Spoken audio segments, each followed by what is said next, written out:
Hey guys, I am here by the way. I'm just trying to like post links and stuff. One sec. Oh yeah, and Happy New Year everyone.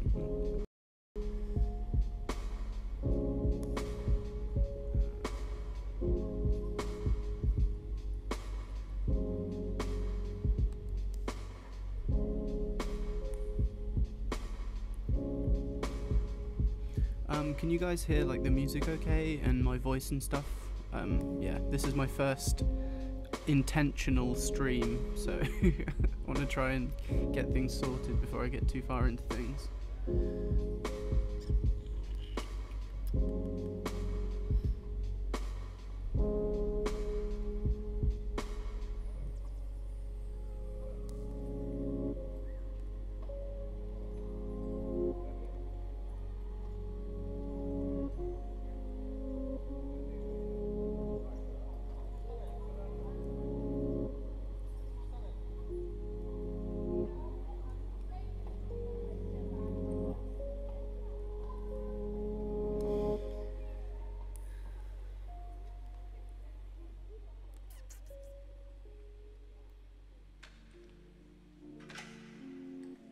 Sounds good? Awesome, right.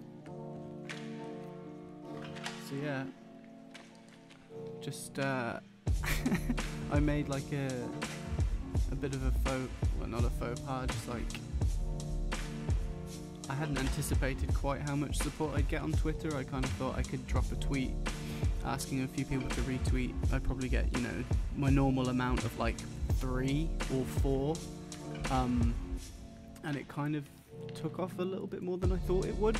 So in the original tweet I said, if you retweet this I will draw a thank you picture, which, you know, I'm the man of my word, I'm gonna get it done, but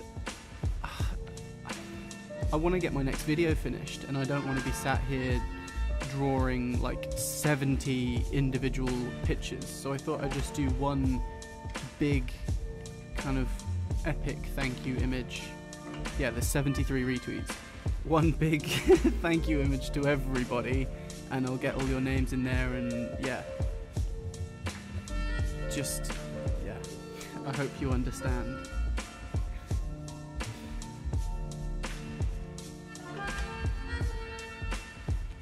Hey Artemis in Hong Kong, that's crazy. Got some people connected from the furthest reaches of the world from here.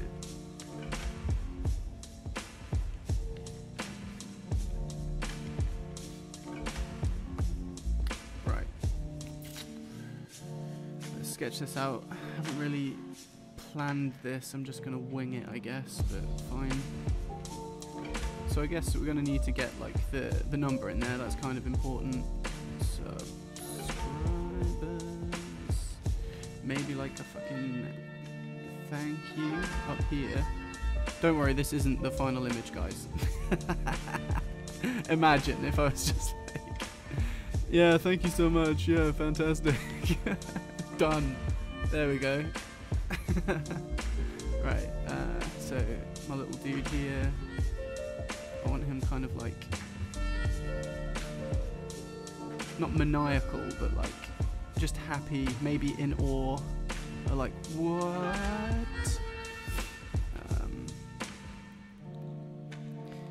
Is the volume level okay for you guys? Like, is the music loud enough or not loud enough? Like, do you want me, like, yeah. Just let me know if anything's wrong, because I'm just guessing right now. Gonna have Tom. Tom's gonna be here as well. Just fucking, oh my god. With his dick straw. And then Soph over here. Just like, fuck. Everything sounds alright. Oh, Ben Little's in the chat. Hey Ben, how's it going, bro?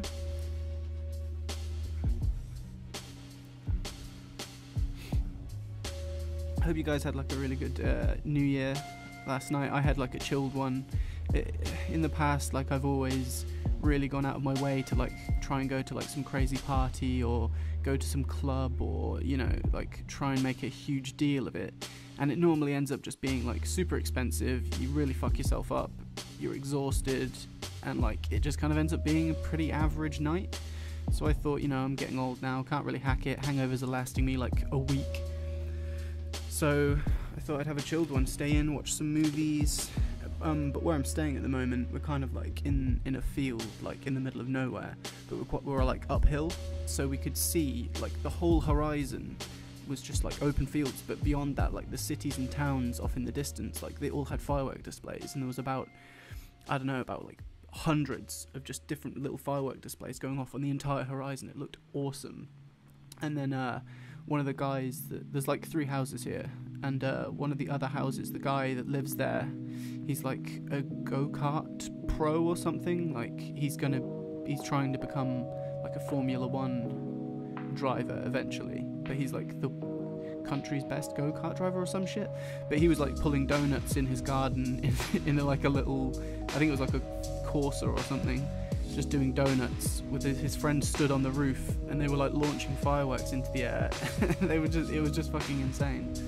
It's like some actual jackass shit going on next door, so that was pretty entertaining.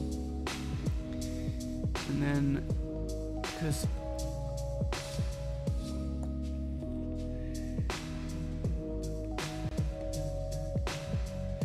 the music's a bit too loud. Okay, I'll tip that down. It down a little bit. I don't know if that's changed anything for you. I've turned an option down. It sounds quieter in my ear hole, so hopefully it sounds quieter for you guys. Right.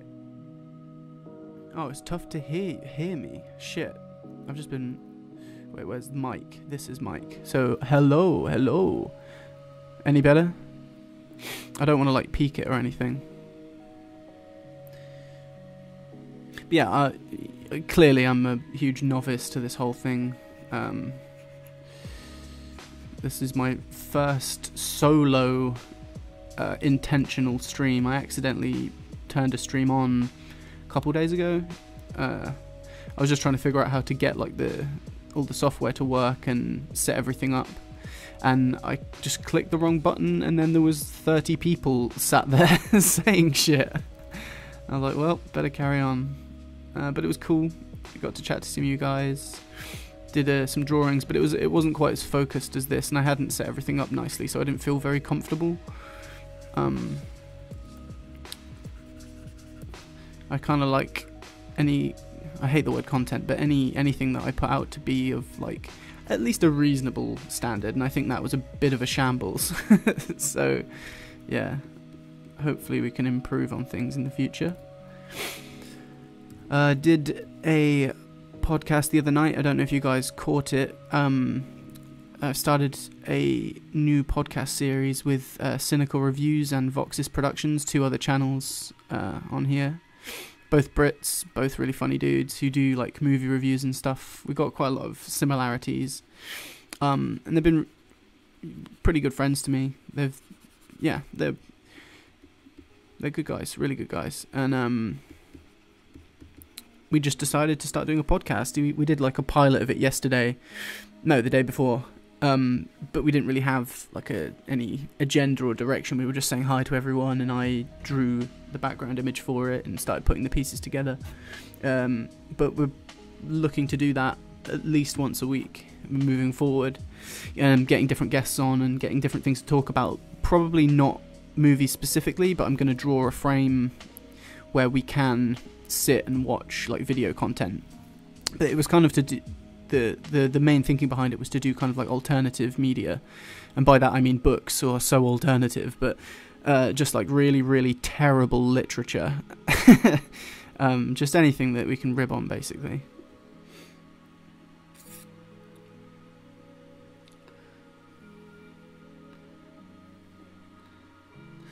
So if you guys want to see that particular pilot stream, I believe it's on Cynical Review's second channel called Cynical Streams. I think he uploaded the finished video to there. But yeah, we haven't really set a date or a specific time for that yet. But you know, you'll see more very soon. I guess just like keep an eye on Twitter, or if you're in the Discord, I'll let you know in there. But I think that's going to be a lot of fun. Those guys they make me laugh a lot. Sometimes I think, yeah, they're cool. They're cool guys. Also, I'm kind of on the lookout for a moderator, I guess, because it's okay right now, like 36 people in the stream. I can kind of like chill, chat to you guys. I can keep on top of the chat and like see what you lot are saying. It's not, you know, it's not too difficult. But if this picks up a little bit more, it's gonna be too much to think about all at once, and I'm not the best at multitasking in the world. So yeah, basically I'm on the lookout for someone to help moderate just in the chat and stuff. Like it's real easy to do, I guess. You just got to keep an eye on people and make sure no one's being an asshole to anyone else in the chat, and you'll get like certain messages and stuff just get auto flagged by the bots if they contain like swear words and stuff. I don't care about swearing. I think it's okay.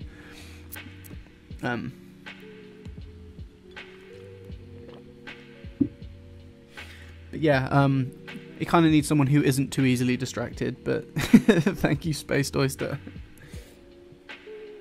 Chrissy likes having authority. Hey Chrissy, what up? Need to try and find a way. I don't know if it'd be possible. It might be a bit of a mess, or like to try and do like a collab drawing or something. Chrissy's like a great artist. You guys should check her stuff out on Instagram. I'm sorry, I'm finding it difficult to like actually focus on the drawing. I've just like been waffling too much. Okay, so. And I've got to remember also, 19 minutes in, which is in 6 minutes, to knock the audio forward, because otherwise I'm going to get copyright strike.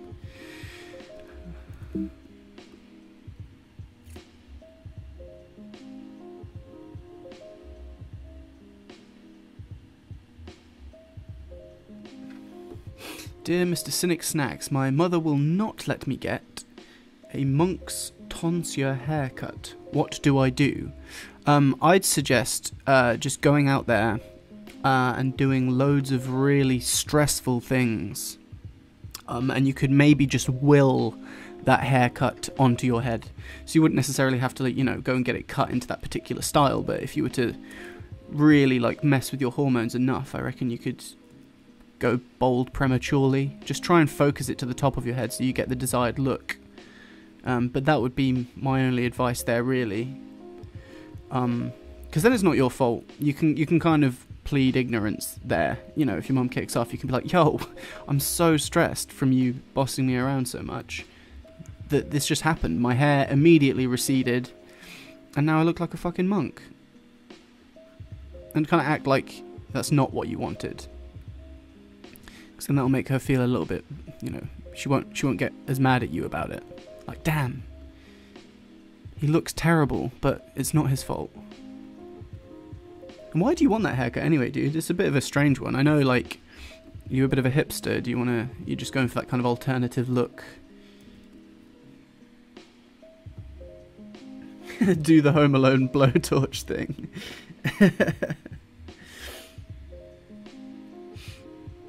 Oh damn, Simplayfied's here. What up? Let's ace it. Let's ace this drawing.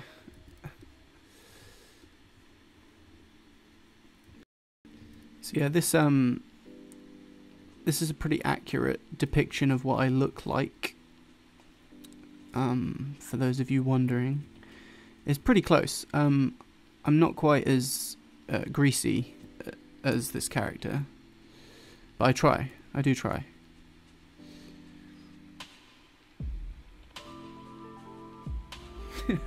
I want to be closer to God. Yeah, that's how you do it, alright. Fuck with your hairline. Why have you forsaken me?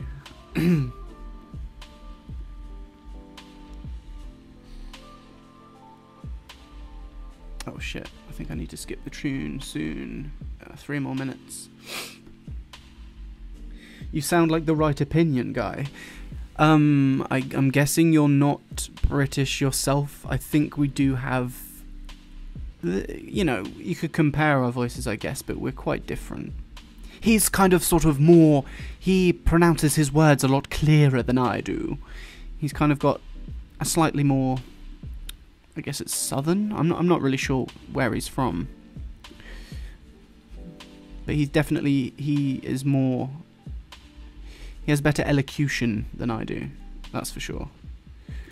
Sometimes I don't say the T in words, because I kind of flip, because I was originally from, like, I was a country bumpkin from the middle of nowhere, and so I kind of had like a bit of a country bumpkin accent, but then I moved to London about 8 years ago, and that's had an effect on the way that I speak, and then I guess depending on kind of who I'm talking to or where I am in the world, my accent kind of drifts, because I'm just weak, really, and I just have to pretend to be someone that I'm not. Joking. Yeah, it's weird, I don't know. Sometimes I forget to pronounce my T's correctly.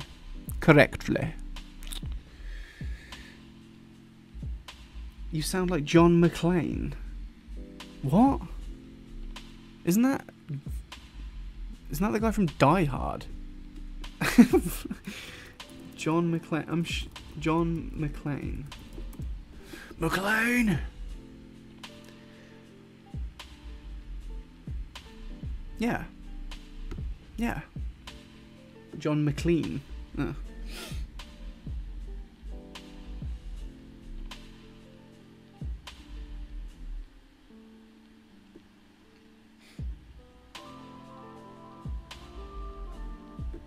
Yeah, Mauler is Welsh. I guess maybe if you're not too familiar with the Welsh accent, the inflections in his voice are very subtle, but there are certain words that he says that are just a dead giveaway. I can identify a Welsh accent quite reasonably easily because I've got Welsh members in my family, so when he says like, come over here, or it's over there, like, you can kind of pick it up from that. Right, I need to focus on fucking actually doing this drawing.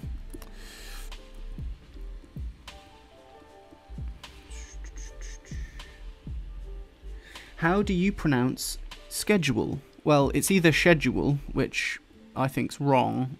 I say schedule, but that's probably also wrong. Schedule, schedule. I don't know.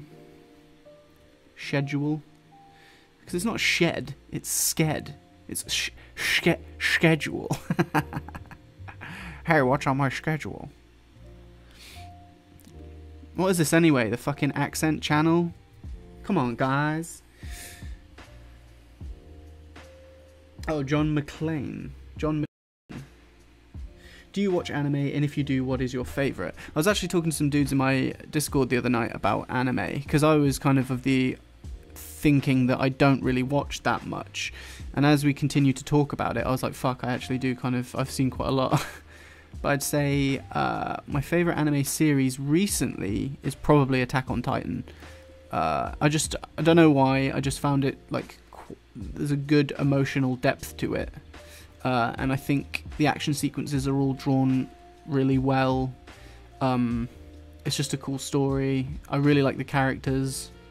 They're, you know, very sort of generic feedback here, but I don't know, it's the one I've enjoyed the most, definitely. Or maybe One Punch Man, but I think that's more kind of like, that's not like a great show, it's just funny and it's a good meme, you know. But if we're talking like of all time, I'd say something like maybe like Cowboy Bebop.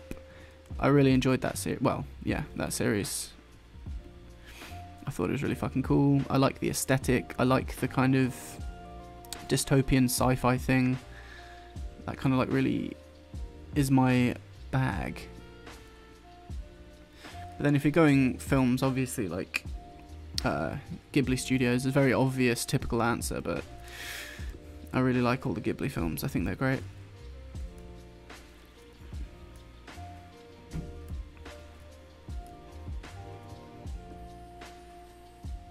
My Hero Academia. I've not actually seen that one. How much would you recommend it out of 1,000? And I'm gonna base my decision on that rating that you give.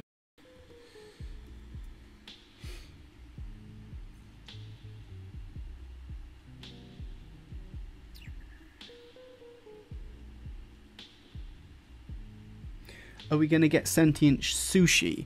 Yeah, I reckon there's a good chance. Because essentially, like, when I started sketching out all the characters for this series, obviously got the pizza guy first, who I think, I don't know, I liked him the best. He was the first one that I drew. So I was kind of like, that's me. It's a me. And then I drew a hot dog next, because it just seemed like the next logical thing to do. And then I drew like a popcorn, an ice cream, and then a soda. I don't think I think the popcorn character's featured in like the second episode ever. The Bootleg Marvel, like Captain Battle episode. I've not actually reused that character model yet. Because the idea was like each of the characters was actually going to be a real person, which is the case for like these two. So like Tom the cup and Soph the ice cream, they're actual people in my actual life who like kind of contribute in one way or another to the creation of these videos. You know, being staunch supporters and all that.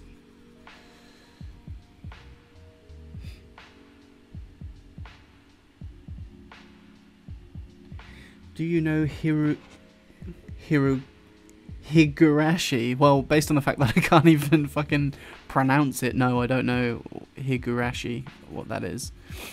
But definitely drop me some good anime recommendations in the chat. I'm gonna be jet setting off. I'm going to Japan soon.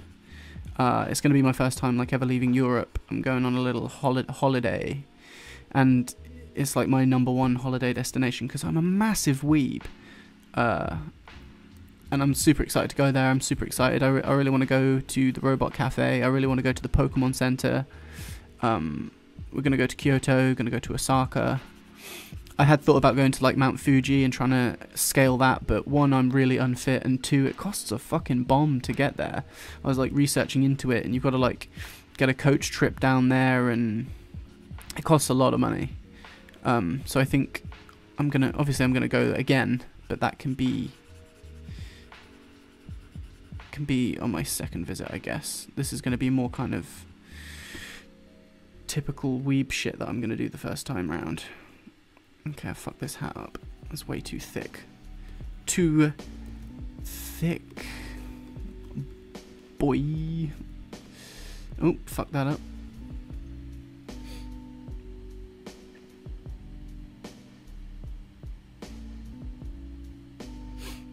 See, I'm like really fucking excited to go to Japan. Like, I've always had like a really odd fascination with Japanese culture. Like, started from when I was quite young, I guess. I even tried to learn Japanese very recently. I started learning their first alphabet.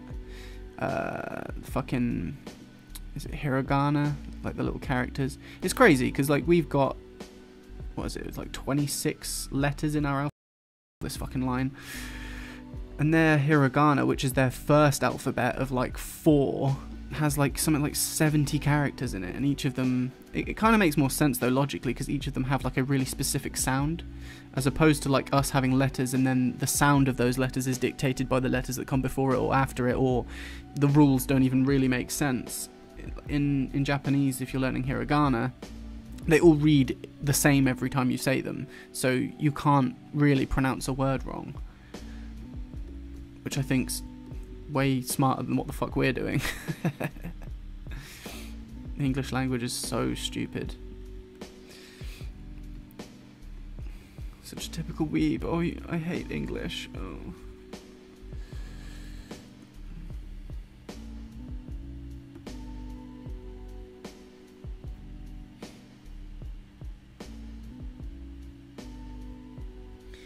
went to the One Piece Museum. Is that in Japan as well?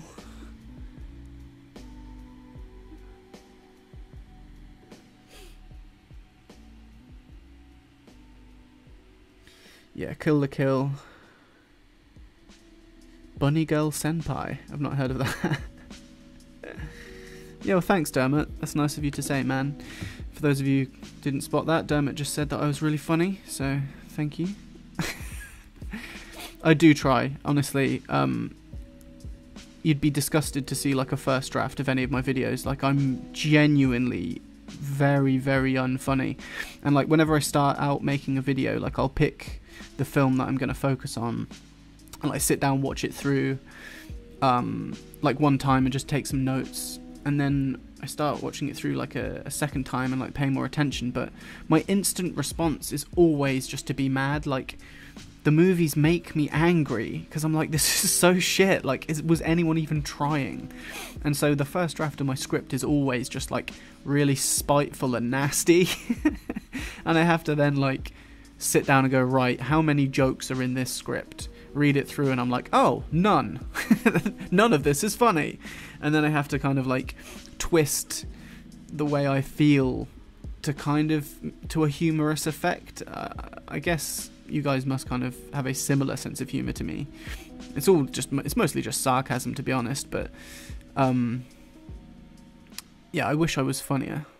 I'd really like to kind of get someone on board in the future as like a second character, or like a more permanent fixture who is like a good writer, like someone who could actually write decent jokes so that I can kind of learn a few things and kind of grow and make better content overall. I think naturally I'm going to kind of improve gradually over time, but I think it would be cool to kind of upscale the production and get like a few more people on who can animate or draw, or just kind of people with good charisma, I guess.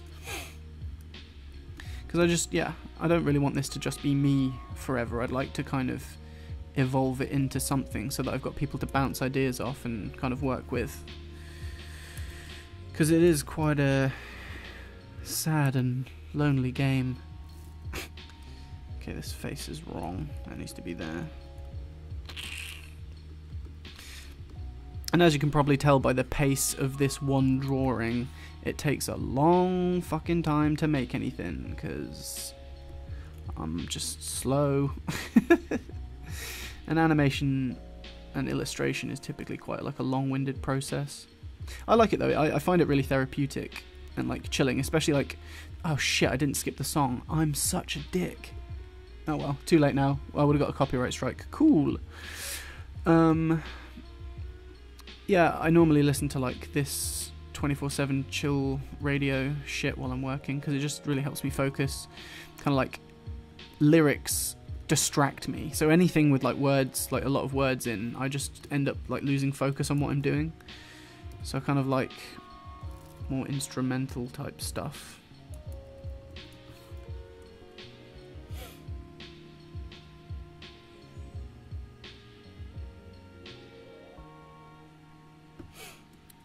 Okay, so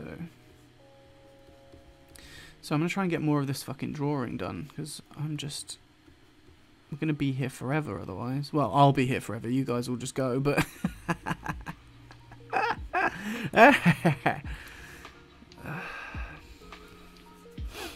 but like some days you just like can't get anything done. Like, I've had whole days where I'll sit down with an idea and try and like draw it out, and everything I draw is just garbage, and it's just like super difficult. Like, if you're not in the zone, like you're not getting it. It's not happening. And so like I try and break up the structure of how I make videos. So like obviously there's like the writing stage, the editing of the footage stage, like doing the drawings, animating, doing the sound edit, doing the research, and I kind of like try to break it up, because some days when I wake up just can't fucking draw worth a shit, and I think today is one of those days. And so like typically I'll do something, if I'm having a bad drawing day, I'll do something like fucking mundane. Like earlier today, I'm currently working on the my next video is the Q&A. When I hit 5k, I asked everyone to kind of pose me some questions for a Q&A episode, which I've been kind of whittling away at in the background. Didn't quite realise how much work it was going to be. I kind of thought, yeah, easy win. Just do a fucking Q&A episode, smash it out. Nope. I got like fucking 200 odd questions, like with loads of different topics. I'm trying to find a way to kind of like string everything together in like a nice narrative so it's easy to watch, and then somehow make it entertaining. I don't know. So yeah, today I was having like a bit of a bad drawing day, so I thought I needed to like sit down and cut out every single, like a screenshot of every question so that I can like animate them at the right time in the video. And it's quite a tedious process, to be fair, but kind of putting them into an order and cropping them all nicely so they don't look like shit, and saving them all individually, and yeah, it's just a lot of like admin. So when I thought, you know, it'd be an easy video, I can probably smash it out in a couple of days. Nope. It's going to take me like a couple weeks. Idiot. I'm still not liking this face. I don't know what the fuck I've done wrong. I think it might be a bit too big. Kind of needs to be like here. It's a bit too high. And yeah, I don't really help myself. I think in the accidental stream the other night, I kind of explained about how I colour everything in by hand because the fill tool is a piece of shit. There's probably a piece of software that's way better for what I'm doing than Photoshop, but again, I'm just a self-taught, probably do everything wrong. So if anyone's got any pro tips, any MLG strats out there for me, I'd really appreciate them. Post hand for 7k special. What, you want to see my hand? Toes reveal? What are you guys on? Toes reveal. We got a couple votes for toes there. Why is there 2 live streams going on? Oh, for fuck's sake. YouTube. Is there actually? Let's have a look. Let's check this out. Let's peep this out, guys. Let's get the scoop. Oh, fucking so annoying.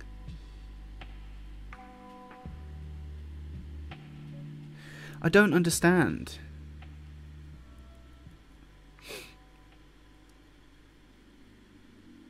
So that means there's like a separate chat. So I'm tuned into you guys here.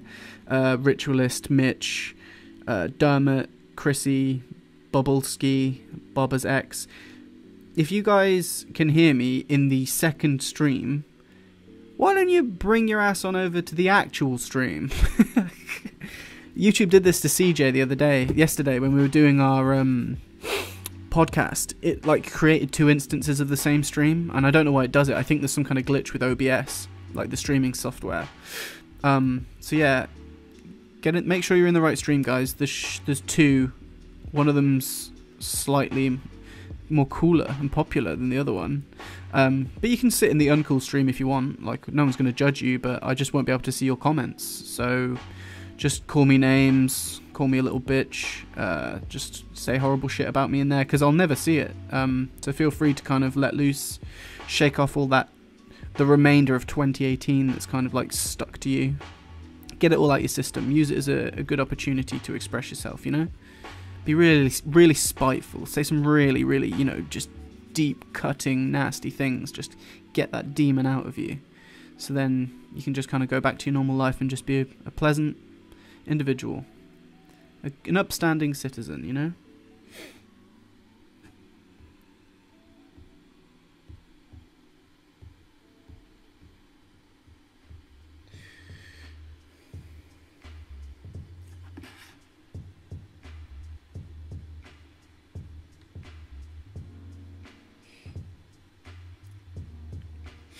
Yeah, 2018 was a bit of a weird year for me. I think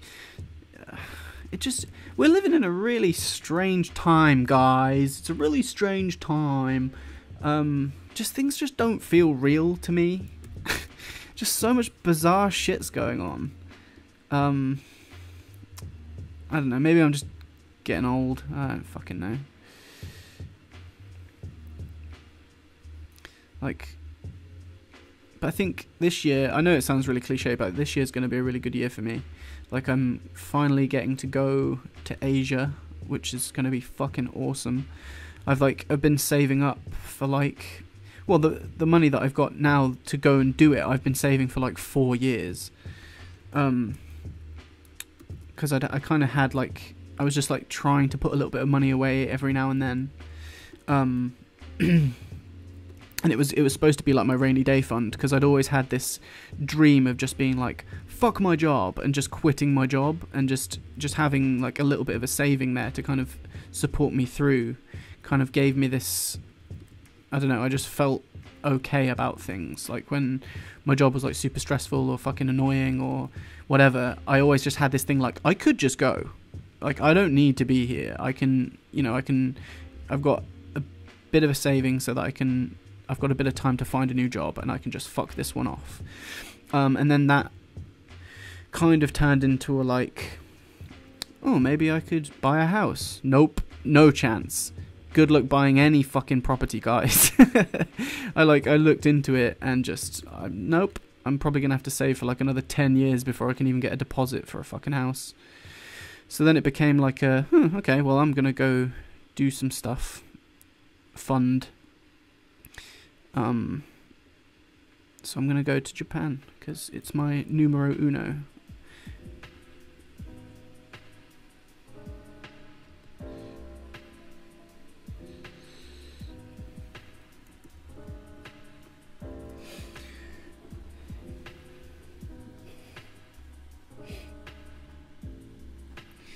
Make a social security number reveal for 10k subs. I don't even have a social security number.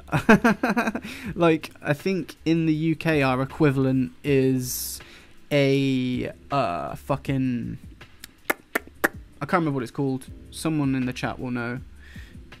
You get a card sent in the post when you're like 16, and it looks like is it national insurance? Something like that. You get a card in the post that looks like this. It's like is it national insurance? Yeah, you get a national insurance number. Thanks, Voxis. And I could even probably tell you what that is, because it just doesn't really mean anything. I'm not gonna, because I don't know that for sure, but can you like fuck with people if you know their social security number in the States? Like, is that a scam or something? Is that some kind of like big no-no?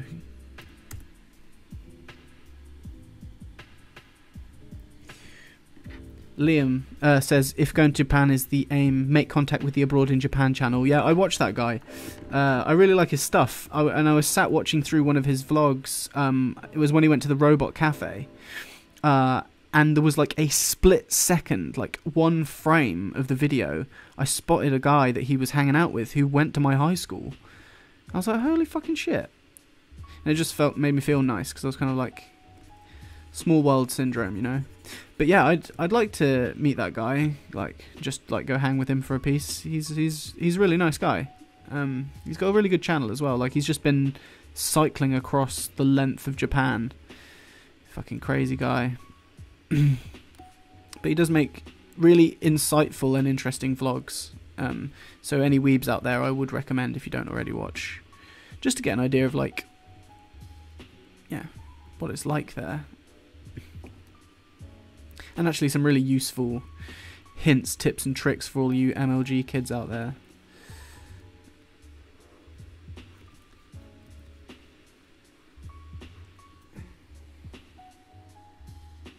People could pretty much do anything under your name with your social security number. Fuck. That's bait. Go take out some credit cards, commit some treason. Buy shit on the dark web. Open a bank account. I don't know. Just shady shit. That's really bait then. So I guess you only really give that number to like your employer or something. Yeah, I'm really fascinated by the US. I've never been, again, I've never left Europe, but the US is definitely high on my list of places I want to go. I had this kind of like little dream of one day flying out to like Maine and getting, well, this is kind of like the extreme version, but like getting like an old school bus and like stripping it down, taking all the seats out, like spray painting it all like a really like fucking crazy design down the side, and then just like splitting it off into like little sections, so there's like a place I can sleep, a place I can store my shit, like a little sitting area, just like kind of like a mobile home, but just like a rad old fucking beast of a machine. And then driving from Maine all the way down the coast, sort of like from east to west, like hitting up all the typical tourist hotspots, and just seeing like there's a lot of like beautiful scenery and landscapes in the States, and there's just such a crazy kind of like diverse kind of people like from place to place. I think I might skip Florida though, so forgive me any Floridians in the chat if there are any. That it looks like a fucking crazy ass place, and I really don't want to go there.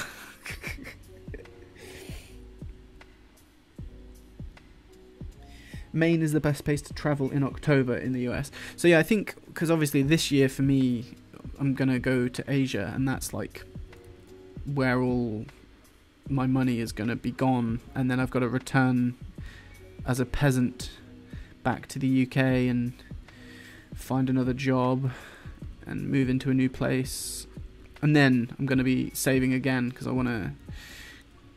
really want to go to the US, and it's probably not going to be in like that cool motorhome thing that I said before, but I would like to drive across like the coast at least.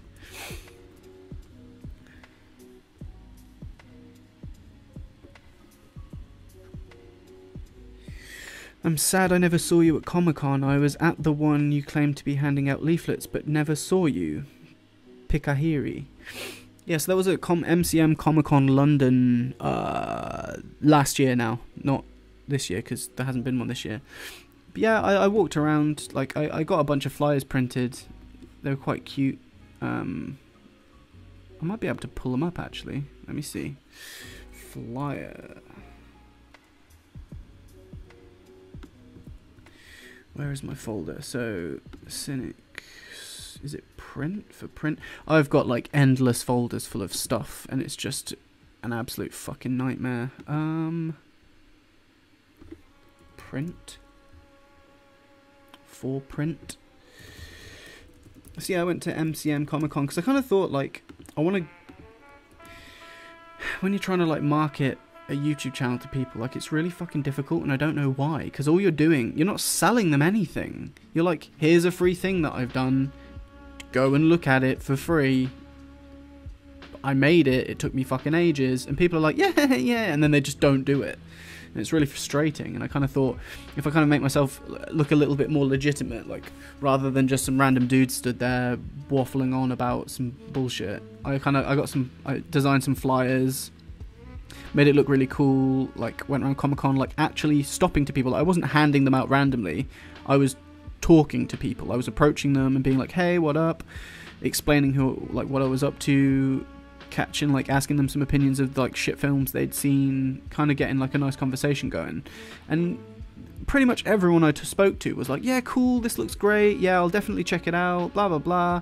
And then fucking no one, like I think one person max, not called Max, I mean maximum, one person maximum fucking actually went and checked that shit out after I walked around Comic-Con all day fucking asking people shit, giving them my flyer, chatting to them about it.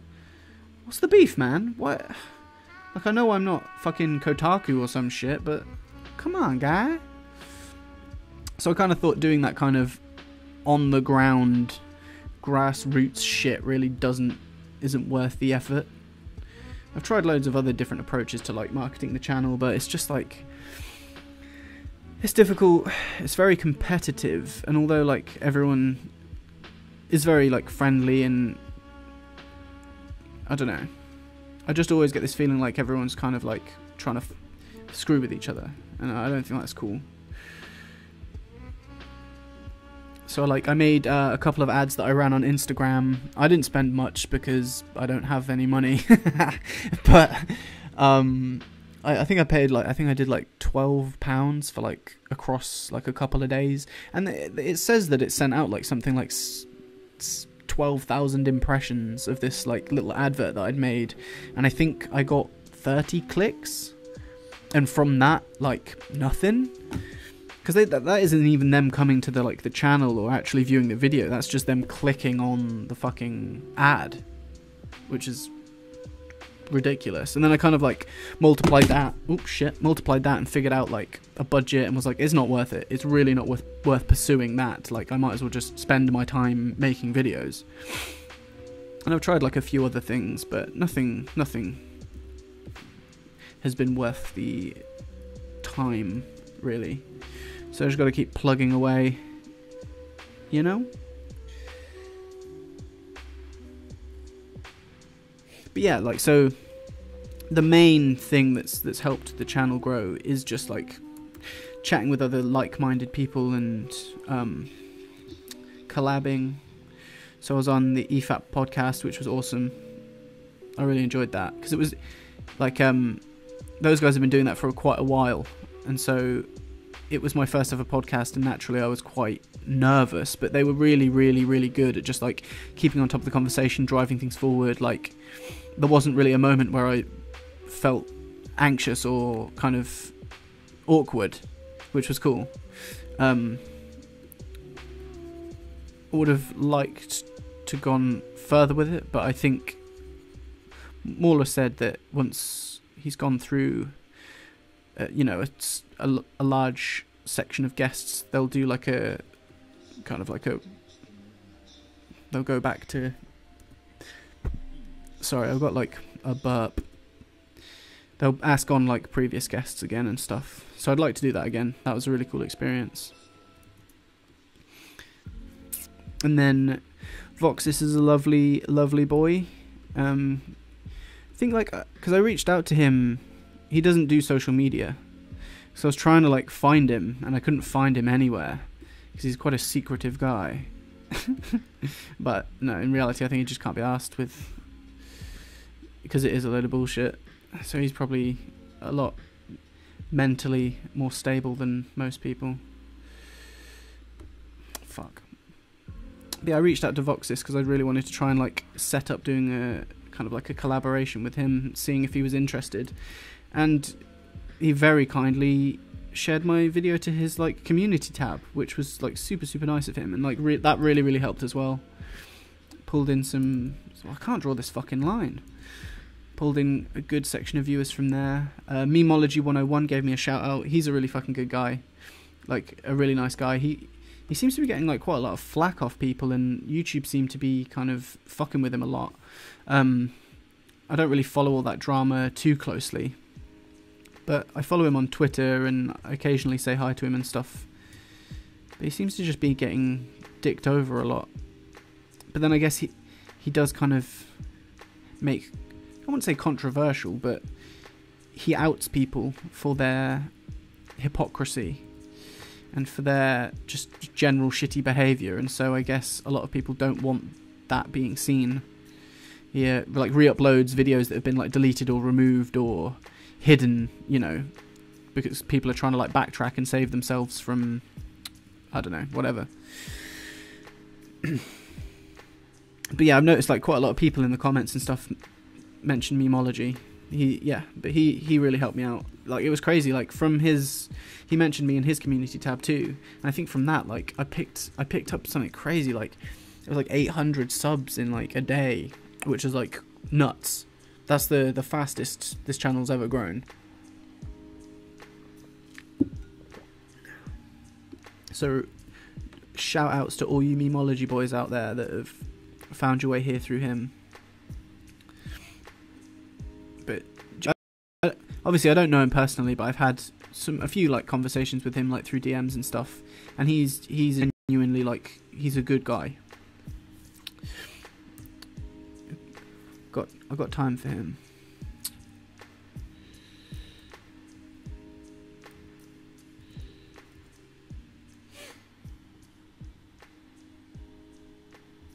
Yeah, Memeology is a content machine. I don't even know how he keeps up with all of it. He literally is doing like multiple videos a day. His hard drives must be insane as well. Like, he backs up like everything. So any like major YouTube channel who's like, you know, got drama going on, he's got the source material. Which is, he's just on it, just constantly on it. I don't like this picture. This picture's fucking me off. I look shit. I'm just having such a crap day, drawing day. I hope the YouTube algorithm picks you up. I hope it does too. But I am looking into, you know, a little bit further down the line, I am looking into doing some more relevant topics. But I grumbled about it a little bit before, but essentially, because of how long it takes me to produce a video, just because of like all the drawings and blah blah blah, it's really difficult for me to be reactive. So like, I just watched over the Christmas break, I watched Bird Box, which, sorry if you liked it, but you're wrong. That film was just fucking dreadful. Like, I wanted to turn it off several times while we were watching it, but I kind of thought, no, I'll see it through, because so many people on social media were raving about it. I just saw endless memes, people talking about it like, oh my god, this fucking film, it's amazing.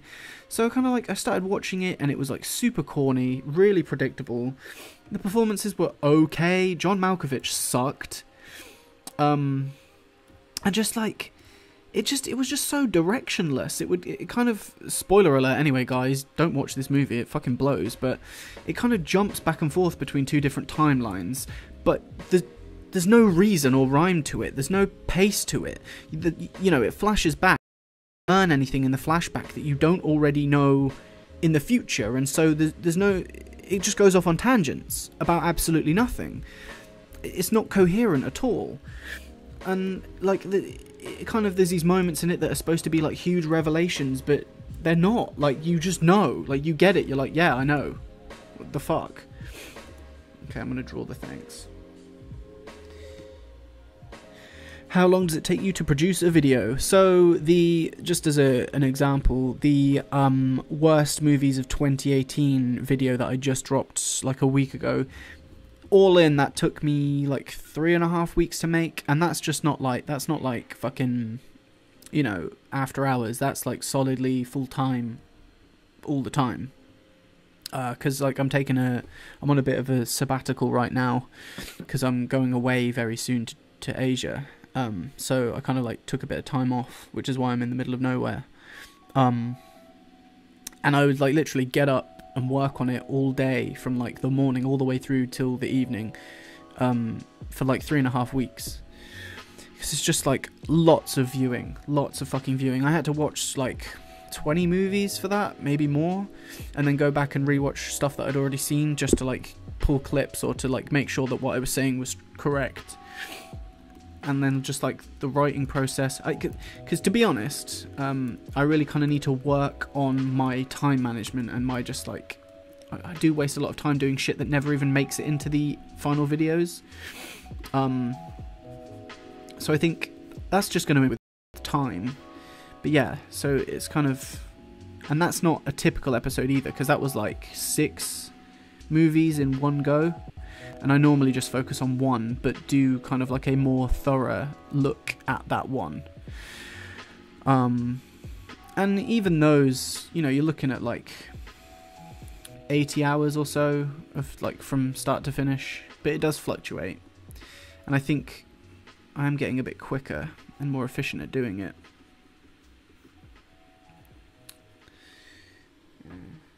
Ever think of doing a video game episode? Oh god, making this, the Q&A episode that I'm working on at the moment is kind of becoming more redundant the more I talk. But yeah, I got plans to do like a gaming series too, because I got a fuckload of terrible games. I've been collecting them for a long time, because it was like quite a few years ago I started like rebuying PS1 games, because like PS1 was my boy. That was the console that I spent the most time with as a kid. Like I had an NES and I had like a Game Boy and stuff, but I don't know, the PlayStation 1 was the one that really like grabbed me. And kind of like I was just having a lot of nostalgia for it. And I'd lost a lot of my old games I had as a kid. Like, I have literally no idea where they are. Like, I feel like my mum must have just like sold them or thrown them out or something. She likes to do that. She likes to just throw stuff away. And so I was just like recollecting all these old PS1 games, just the ones that I used to play as a kid, just to play them again, and like, you know, the nice memories and stuff. But then I realized like they're really difficult to acquire, or at least they were at the time, because stores don't stock them anymore. Even the second-hand places around the UK didn't stock them then, because they were just kind of like worthless. They weren't old enough to be retro, but they weren't new enough to be worth anything, and they were kind of just in this grey area. So I'd go around the same way I do with my like bullshit films. I'd go around like charity shops, bargain bins, just like weird shitty places to look for them. And like, I just found some really valuable stuff. Like, I found Klonoa, Door to the Phantom Isle, which is like an old like PS1 game. And it was in just a charity shop, and it was 99p. Yeah, not even £1. And I saw that, and I just stood in the store and just laughed, like, and took it up to the counter, and I was like, "Is this 99p?" And the woman was like, "Yes, I think so." And I was like, "I want this immediately, thank you." And I bought it. That thing's worth like $200. Like, it's just like really obscure, kind of rare, old PS1 game. And then I kind of just started collecting up. After that point, I just started collecting them all up where I could find them. And so, obviously, on this journey, collecting all these old like PS1 games, I've got some absolute howlers. Like, just dreadful shit like Bubsy and fucking... what the fuck is it called? Mary Kate and Ashley's Magical Mystery Mall. And I know you in the chat are all going to kick off about that, but... I found an unopened Pokemon Blue at the thrift store for $1. Fuck. Jesus. That's good. That's really fucking good. I assume you haven't opened that, and I don't think you ever should. That belongs in a fucking museum. But yeah, so yeah, on this journey, collecting up all these PS1 games, I've just bought some absolute shit, like Winner's Circle, which is just like a horse game, and you can do like 3 things. You like groom the horse, race the horse, do a training jump, and it's just like, who made this? A team of people made this. A team of people were paid to make this. So I kind of want to just smash them to bits and fucking play these dreadful games. I'm getting really fucking too deep into writing this thank you. Fucking what a load of shit. Thank you. Oh man, this isn't good. This is a really... I'm having a shit drawing day, guys. Little Britain, the video game exists. Yeah, I've seen that. I think that was on PS2. I don't have a copy of that, but I've seen it in like the Computer Exchange store. Like, what the fuck do you even do? It's a sketch comedy show. Do you just like press X to say the catchphrase, and then the audience laughs, and then you just go to the next level? Like, what the fuck? Sorry, I haven't... This is poor attempt, guys. I want to get a nice arc going there. Fucking useless. Alright.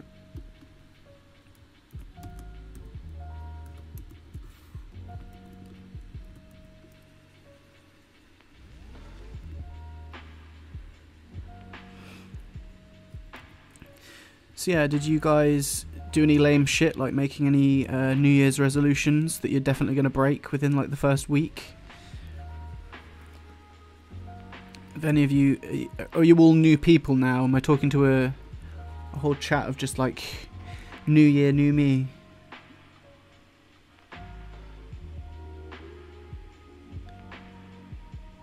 Britney Spears Dance Dance Revolution knockoff. Oh yes, I'm all that. So the idea with the gaming series was so Tom, this motherfucker, the cup, he's got a good setup for just like game capture and just playing in general, and he has basically every console ever.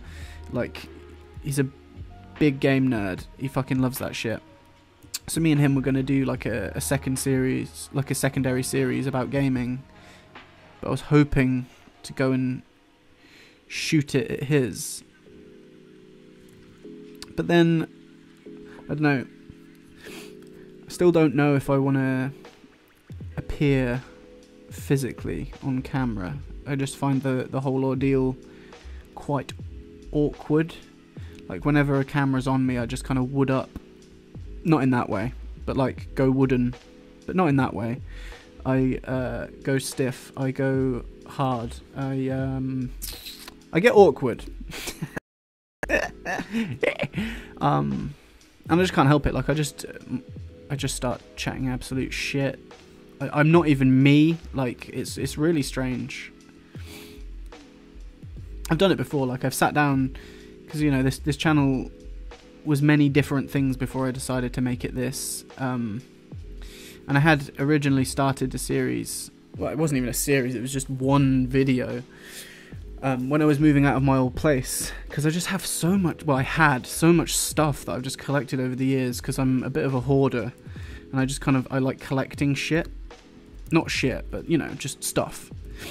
And I was reading a book at the time called Goodbye Things by Fumio Sasaki, which is a really good book. And it's basically just about the benefits of a minimalist lifestyle. And it kind of got me really inspired to be like, yeah, all these fucking possessions are really kind of owning me, and like everything you observe around you, like, it takes a certain amount of energy from you, basically, just to consider it and see it there and think about it. You know, there's objects in your life that, like, you need to do something with them. You know, like, oh, this needs fixing, or that needs cleaning, or oh, I need to buy one of these, or oh, I need to do that, or oh, I haven't finished buying that yet, or there's just, you know, you're constantly flooded with thoughts about all these things that you surround yourself with in your room or in your home. And that takes a certain amount of energy away from you to have those considerations and those thoughts every day while you're surrounded by this shit that you don't do. And it kind of just made an argument for just like, yo, you know, throw something away. You don't need it. And it kind of gave you tips on like how to do that. So, you know, if it's something that's really sentimental or precious to you, take a photo of it and keep the photo just digitally somewhere, back it up somewhere, so that if you ever want to look back at this thing or have that memory or have that time, you can look at the image. You don't need the object. The object itself is just a prompt.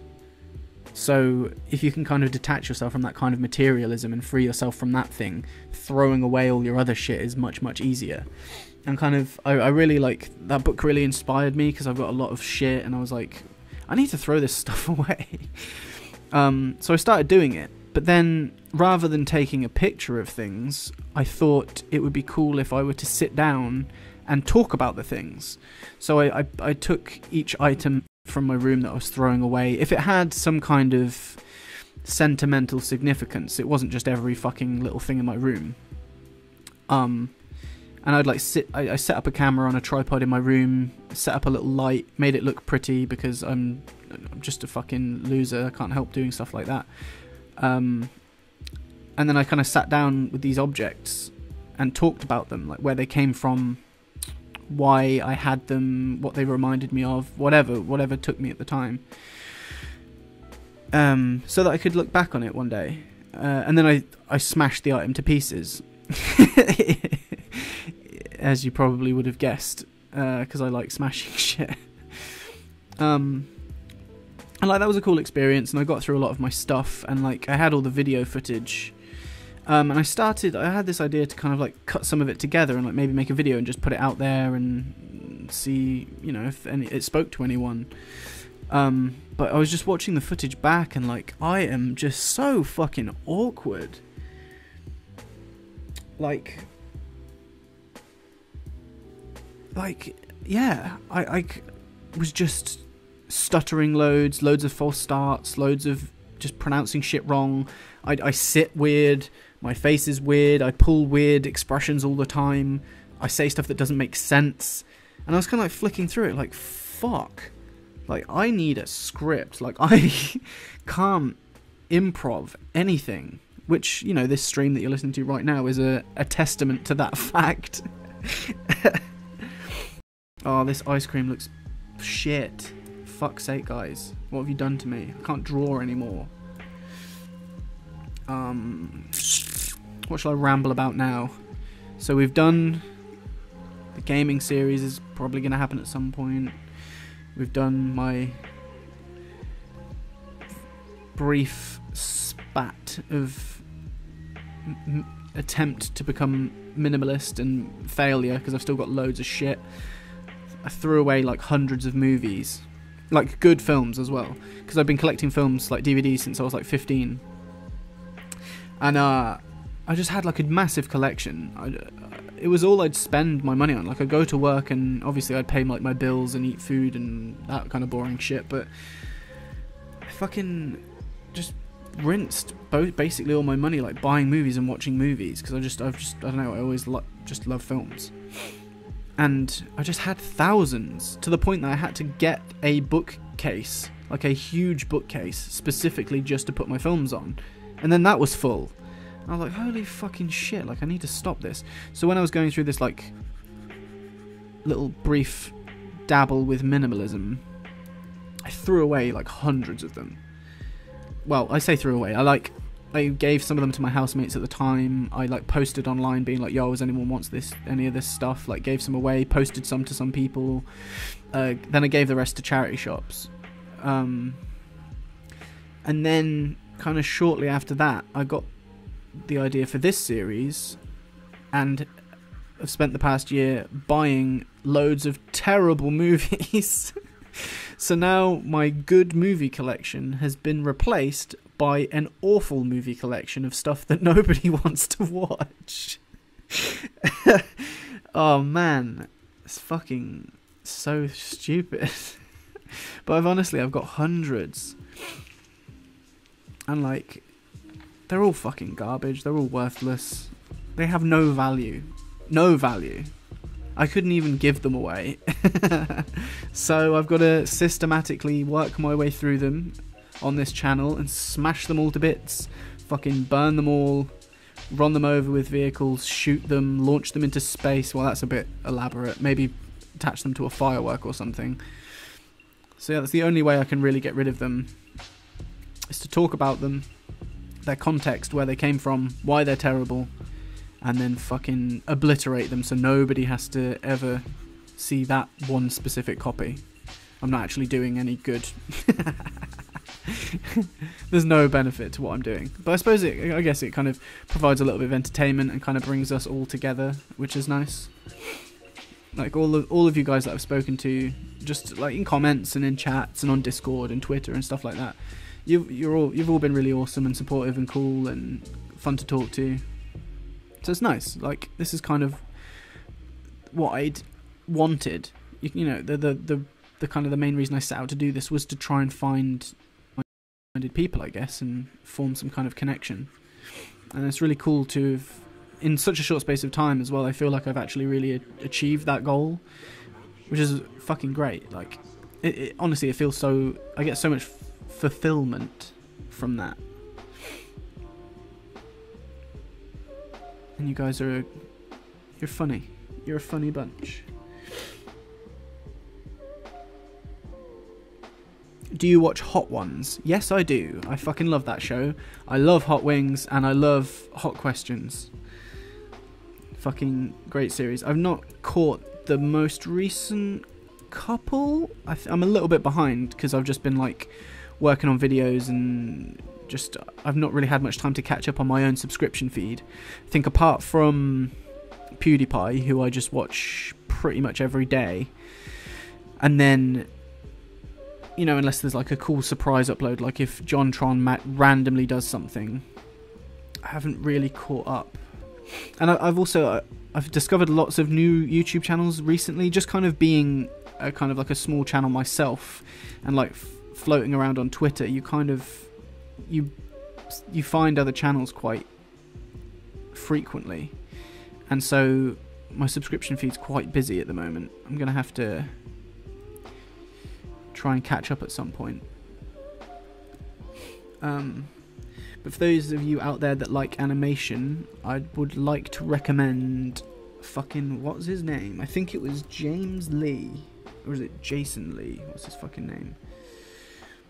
It's like this Australian dude that, he might be a Kiwi actually, but he's got that kind of accent. He's called James Lee. His channel's called James Lee. He's kind of got this like glowing face as his icon. He is awesome. Like I stumbled across his channel the other day. There's a guy called Ask the Devil, who is a kind of like an additional character on Nerd City's channel, and he tweeted out about James Lee, who's like this Aussie animator. And honestly, his content is badass. Like really, really fucking good stuff. Puts everyone to shame, I think. And he's just got like a really cool, unique style. Like I've not really seen any content like that. It's like all hyper saturated, like just insanity. Yeah. So yeah, if you get the chance, I'd definitely check out James Lee.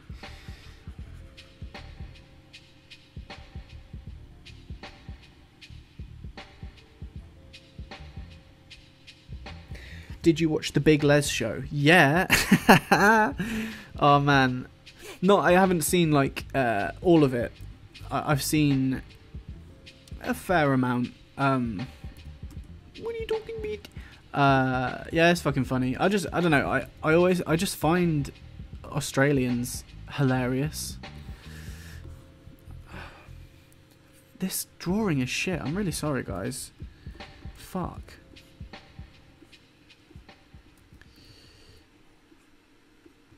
What a great way to say thank you to everyone for helping me out than drawing a fucking garbage picture. Fucking hell. Right. This isn't how I envisaged it at all. I think I need to make some changes.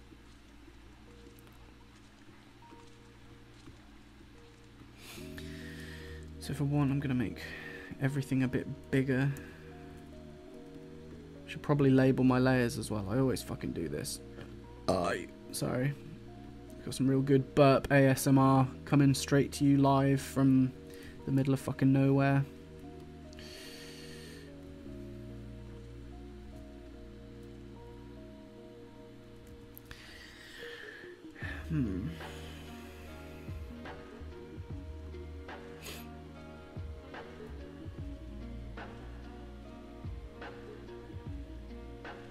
I gotta know, since it's one of my weak points, what is your approach to drawing hands?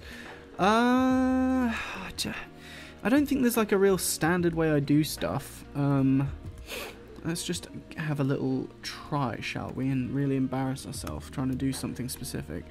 So yeah, I guess I typically just start off with like shapes. So like you're always gonna get your thumb.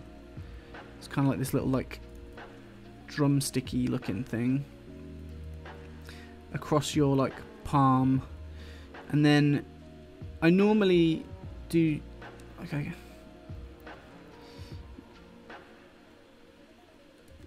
I don't really know how to like talk this through, but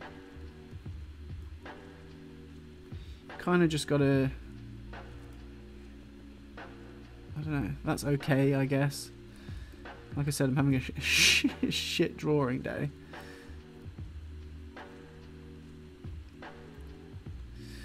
Then I'm always constantly like wiggling stuff around and shrinking stuff down and trimming. It just takes me forever to fucking draw anything.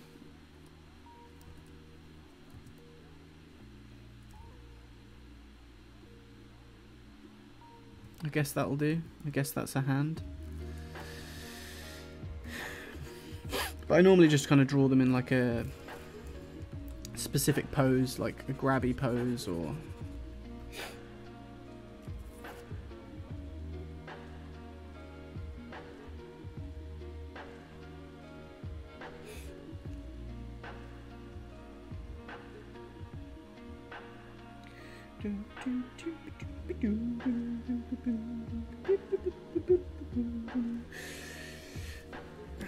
I kind of wanted to do like a cool lighting effect with this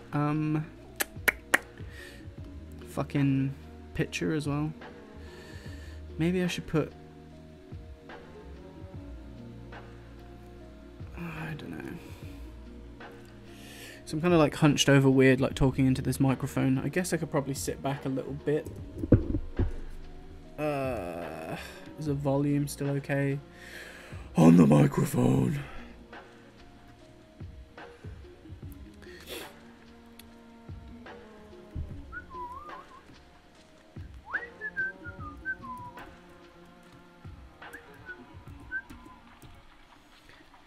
Okay. So try and get this thank you to look at least okay.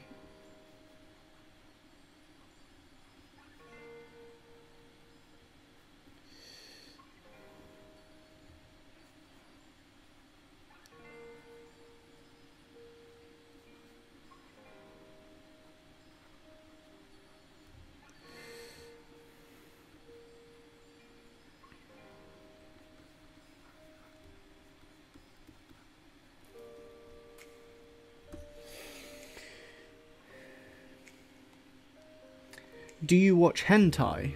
No. I've seen some, but I wouldn't opt for it. I don't know, like, it's kind of it's quite odd. I guess there's like weird, extreme kind of fetishy things that maybe are like unrealistic that humans can't actually do, that people are like into. So I guess that's the only avenue that some people can, you know, scratch that itch. But for me, like, you know, I found, you know, there are cartoon characters that exist, like, from my childhood that I was, yeah, they're pretty good looking. Like Lola Bunny from Space Jam, fucking hot. But I just generally, it's not like an actual, like, sexual thing for me. I don't know. Not knocking it. But it's just not my bag. Soz, guys.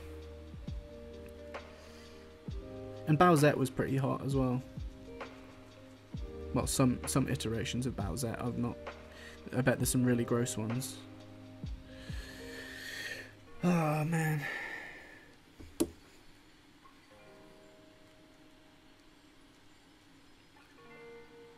Tentacle hentai, yeah. Like my first video, Alien Contagion, ended up being just like tentacle porn, like 3/4 of the way through. Fucking like out of nowhere. See, I wanted to do this kind of like a light, if you get me. So like this bit.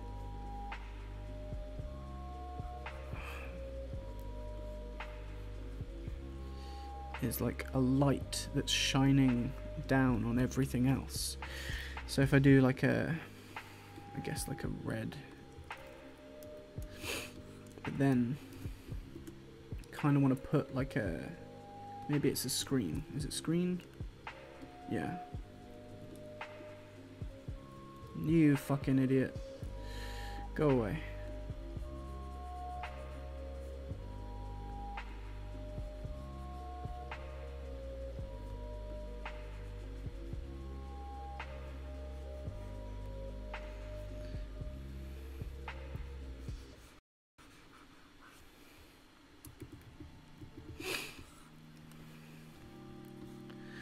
See, I always do this in my drawings, like, you should sketch everything first, do the line work, then do the colour, then add the texture and the effects.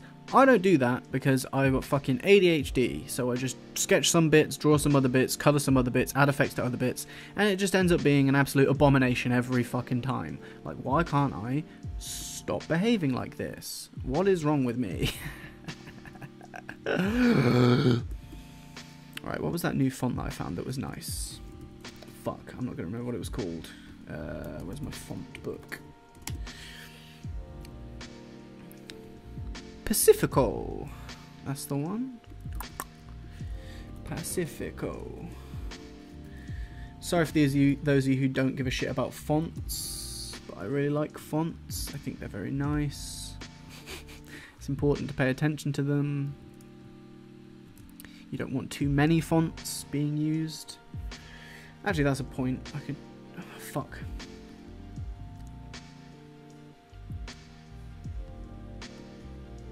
Subscribers. 4.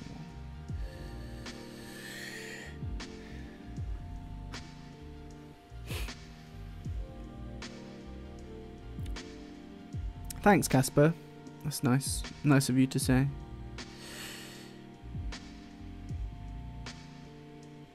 Stop repeating that. You are not drawing Mona Lisa. It looks good. Ah, thanks, man. Sorry, I don't know. I've not like really sat down and drawn in front of people before. It's a bit of a strange experience.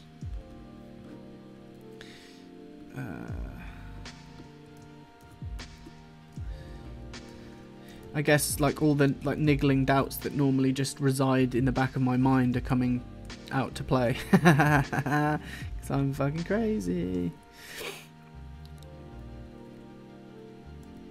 Kind of need to drop that arm down on there as well, motherfucker. Alright, I'm gonna do that separate because it's just gonna keep getting in the fucking way. Choop. Choop. So yeah, there's a lot of time, especially if you're doing like animations and stuff and you're drawing in layers, you always end up like drawing and colouring in shit that like no one ever sees because it's just like hidden behind other things.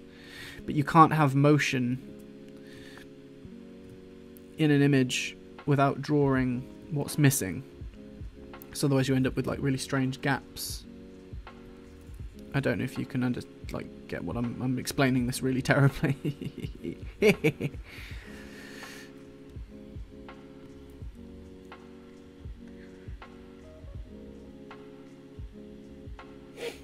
Casper, there is a Discord server, my dog. If you go to the 2018, the worst of 2018 video, in the description there's a link to the Discord server that exists, that is there, and there's like a nice amount of people on there. That there's like kind of like a steady conversation, but it's not like fucking chaos.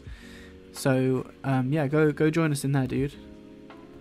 Obviously I'm not chatting in there right now because I've got like I'm doing like 50 million other things, but I'm normally like on them all the time.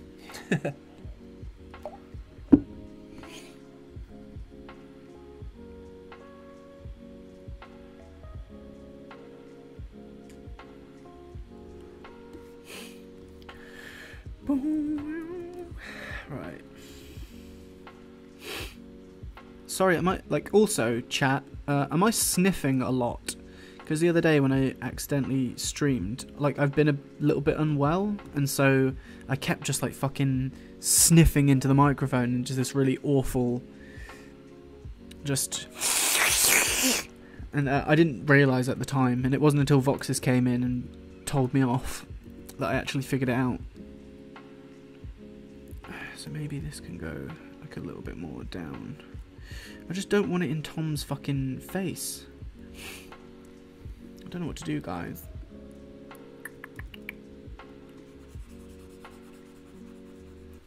So I kind of want to be expressing, but I want Tom there. I want Tom to be there.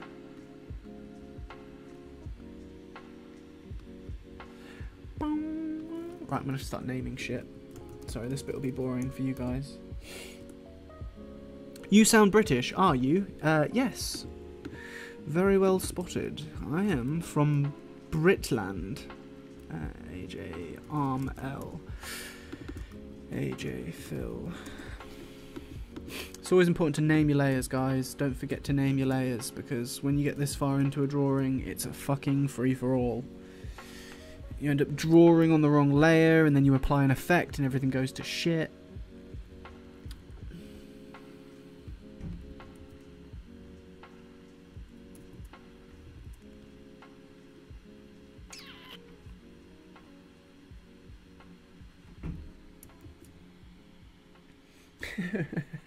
Bongland. Yeah, okay. I might do that actually. Not massive spoilers, but I like way back when, back in the olden times, before I really took off and I'm now absolutely a balling megastar YouTuber. I planned to do like a 420 subscribers special, and around pretty much that exact time, I got a nice shout out, I think from Cynical Reviews, and everything just fucking exploded, and I just shot past 420, and it was just so far gone. Like, I think I hit like 1,000, and it was like, fuck, oh, I've missed that opportunity now, like it's nowhere near. So I'm saving the idea for my 420 subscriber special for if ever one day we get to 420,000, which is fucking a nuts number. But I think, you know, if I just keep plugging away, it's eventually going to happen, and hopefully I'll still be alive at that point, and I can do the 420 special. And I think I might make like either like a Weedleaf character or a Bong character to join on the sofa, to do like a smoky special. Mitch, I'm drawing everything on one layer. Oh, that's a fucking nightmare, bro. Don't do it. Don't do it. What program do you use? Do you use Photoshop as well?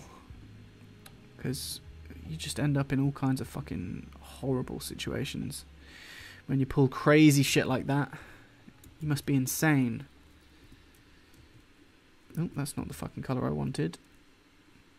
These aren't the droids you're looking for.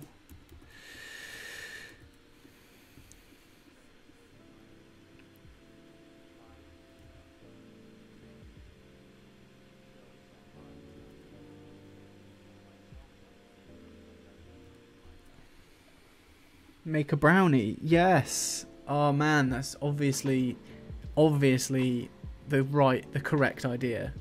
Why am I so fucking thick? Yeah. There'll be a brownie. That's the one. Sweet. I need to go out and find just like the biggest stoner dude ever to voice the brownie.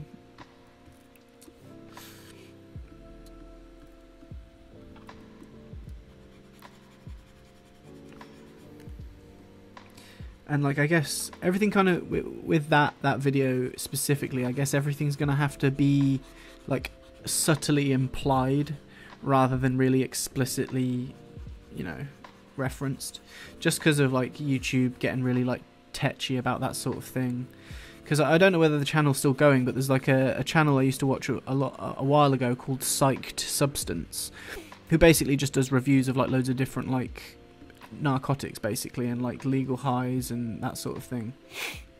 And his channel was really informative, really cool, like taught people how to do things safely, because like, you know, people are just going to do shit. Like, whether you talk about it or not, people are just doing it. So why not give them the right information, and why not help them, and why not make sure that people are safe doing what they're going to do anyway, rather than pushing everything underground, making it a big no-no, and then whatever. But like, yeah, he had a cool channel, but he faced a lot of problems with YouTube, like shutting him down, fucking his videos off, demonetizing him, giving him a hard time.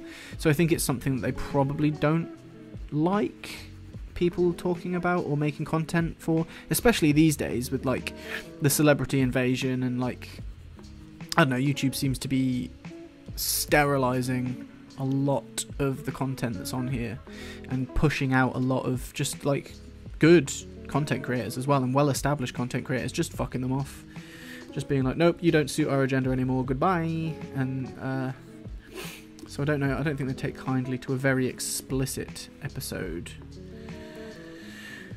about certain substances. Oh.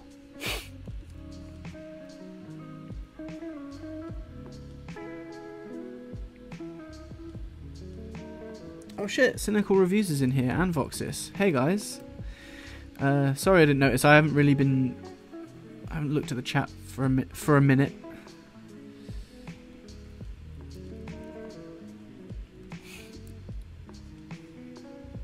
But yeah, any of you guys in here that aren't familiar with those two fellas that I just mentioned, please go and pay their channel a little visit. I think there's probably 2 or 3 people on who are my subscribers who don't know them. So if those 2 or 3 of you are here, get your ass over to their channel and give them a little look.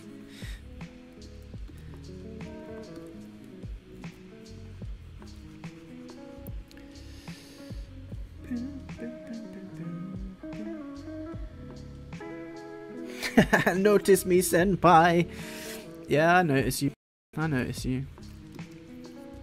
I hope you're feeling better anyway. Your voice was fucked yesterday. You sounded like a chainsaw, man. To be fair, I'm not feeling too hot today, but I think I caught it off you on stream. Some kind of rabies or something.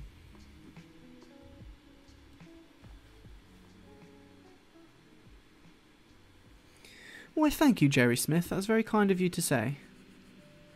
I think the drawing is going okay. I just hope that it's enough to dissuade the insatiable hunger of all the people on Twitter that gave me a little retweet yesterday. Because I accidentally overpromised. I hope this will be enough to make them happy. We'll see.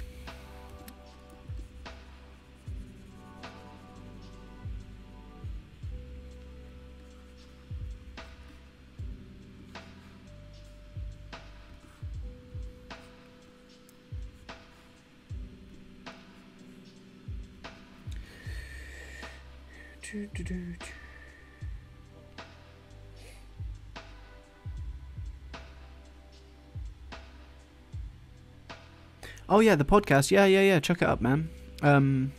Throw it up there. I did tell everyone earlier that it was on your streams channel, but I was wrong in that case. But it's okay. So anyone that missed the pilot episode of our Great British Podcast yesterday, make sure you check out Cynical's secondary channel, Cynical Streams. He's gonna upload the saved stream to there. That's kind of like the archive, if you like, of those things that we're going to be doing in future. We've got some good plans as well, some funny ideas that I think you guys will like. Well, I'll like them. If you don't like them, whatever. We're just going to do it anyway.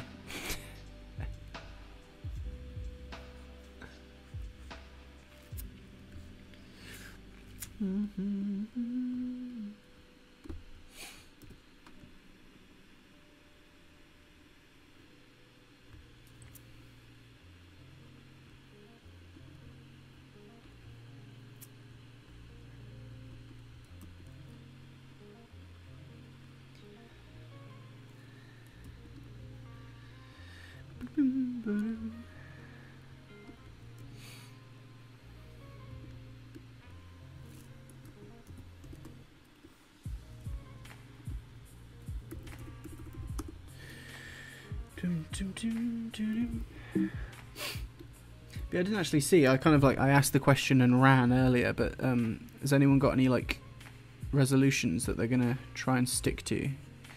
I haven't made any this year. I think every year I just kind of tell myself, just try and be a slightly better person this year. And that doesn't take any like specific form. There's no like metric to it. I just need to, I don't know, just feel like I'm being nicer in general, and just trying to be a beacon of positivity, because I guess I can be quite negative. That's no good. You can be, I guess, like, as long as it's constructive.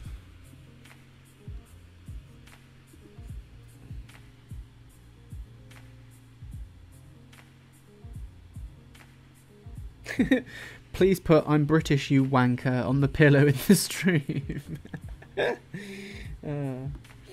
No more Uber Eats. It's evil to have McDonald's delivered to your doorstep. Well, yeah, I imagine so, because I don't think McDonald's doesn't keep very well, and it doesn't stay warm for very long either. So I doubt a scooter ride across the town, city, or wherever is going to be particularly good.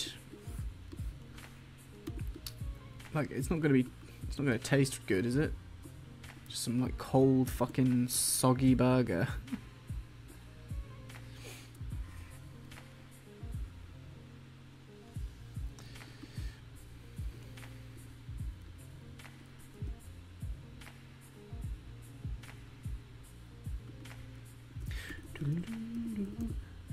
I don't really know what I'm doing with this bit actually, guys. To be honest, I'm just kind of making this up as I go along, so it might not look too good, but we'll see. I'm just trying to get some kind of reflection here of what's up here. Up here.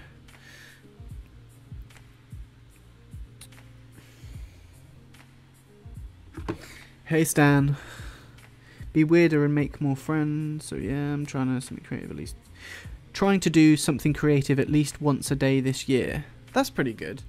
Because that's kind of like, it's nice and general enough that you're not gonna like,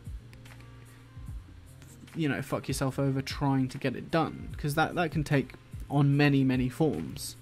So that's kind of cool. I like that. It's more malleable. Although saying that, I've kind of been forced into a bit of a detox, which is pretty lame. But today I've had a kale, banana and berry breakfast smoothie. Then a salad. And then I'm going to have another smoothie for dinner. Because I am a thick boy and I need to lose a bit of weight because I'm going to go to Japan soon. And I'm going to get my ass handed to me by some fucking absolute street ninja who's going to steal all my shit and beat me up. So I need to at least be able to run away fast. Like, I'm obviously not going to get in shape enough to fight anyone for the rest of my life, but kind of need to be able to escape danger, let's say. And I'm not in the best state for that, so today I have eaten fucking nothing and I'm starving, and I went for a walk, which was nice. Went around the fields, walked past the tree where I killed the Punished movie by covering it in barbecue sauce. It's obviously not still there, I've taken it down, I'm not a fucking Asbo, but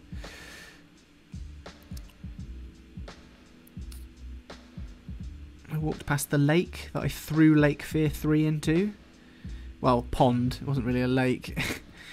And yes, I fished that back out as well. I had to use the life ring, like that buoyant ring that they have on like a pole near any large body of water, because it's actually that where I filmed that is actually a golf course, and I was near like the 6th hole, I want to say, of a golf course. Stood there with a tripod set up, a camera. I chained a DVD to a tree. I had long dough coloured gloves on, and I was holding a bottle of barbecue sauce, and this old man who was stood on the green was like, "Are you right there, chap?" And I was like, "Yep, fine, mate, yeah." And just stood there looking like an absolute fucking fruitcake with all this with all this shit. And then I just proceeded to press record and squirt sauce all over the tree. He honestly must have thought I was nutty, like just no context at all for that.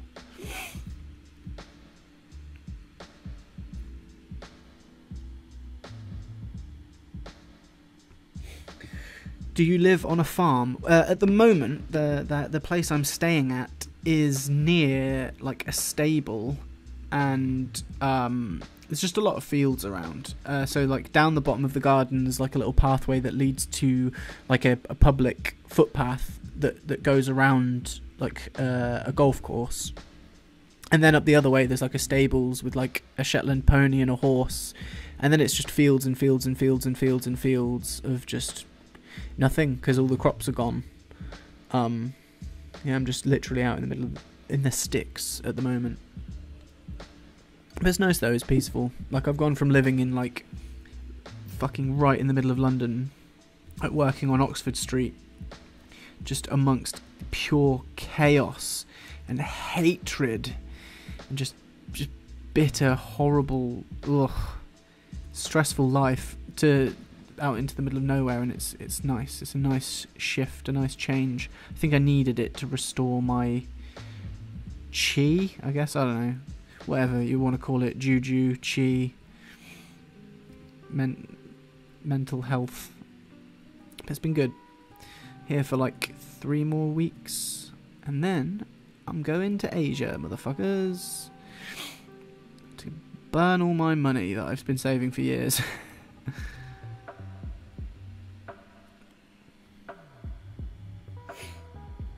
you may have a better chance fighting sumo style in Japan. Do you know what? I hadn't actually thought of that. I might just scrap this detox altogether and just go and eat a bunch of burgers, pile on the weight. Actually, that's something I've never actually thought about. Do sumos put on weight in a specific way? Like, you know how like a fighter would train, you know, certain, you know, their stamina, and then they'd train specific muscles in their body, and they'd like fight punch bags and that sort of thing. Do sumo wrestlers have a specific diet to put weight on in the right places so that they have like it's advantageous to them?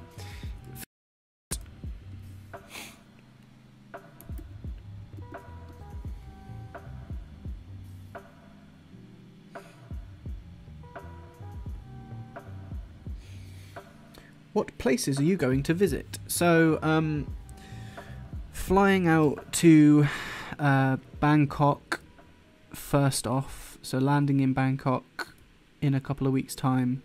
And then there's like there's like a loose plan put down, but I haven't booked anything apart from going there and coming back. So between landing in Bangkok and then flying back from Osaka in Japan is just kind of like just a mystery at the moment, just a big question mark, which is kind of cool because I'm normally quite how do you put it? Not neurotic, but I really like to know exactly what I'm doing and have a plan and have everything mapped out and organised and prepared and that sort of thing. And so this is kind of like a big change for me, kind of really getting outside my comfort zone and just being like, fuck it, just gotta try and get to Japan somehow from fucking Thailand. But it's cool. I really want to visit a few key places along the way, and like once you're out there, like flight travel is like super cheap. You can just get AirAsia wherever.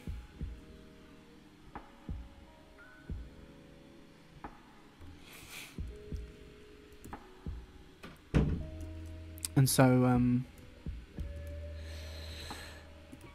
yeah, I really want to go to the Philippines. I really want to go to Bali, go hang out with a bunch of Aussies on the beach.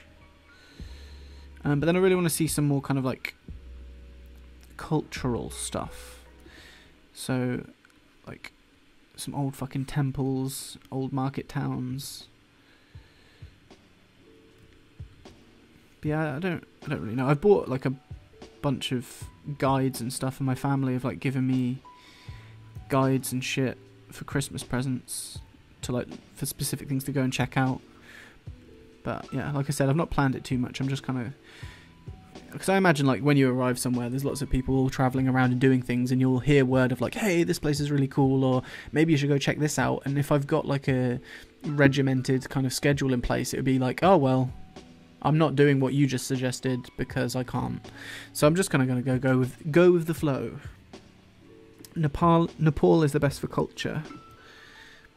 Nice.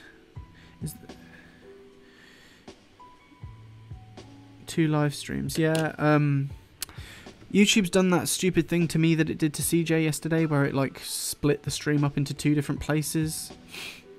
Again. Okay, yeah, so they're the same. So the chats are merged, but the actual feed is going out to two different places, which I don't really understand what the hell's going on there, but whatever. As long as you can all hear me and talk to each other, it doesn't really fucking matter.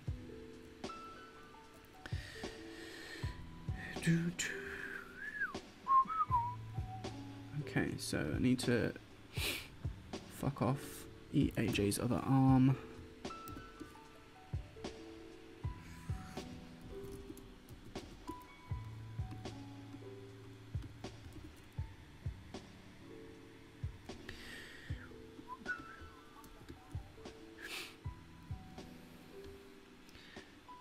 Like, yeah,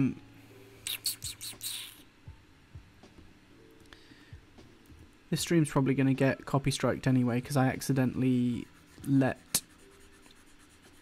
the wrong song play on my iTunes playlist.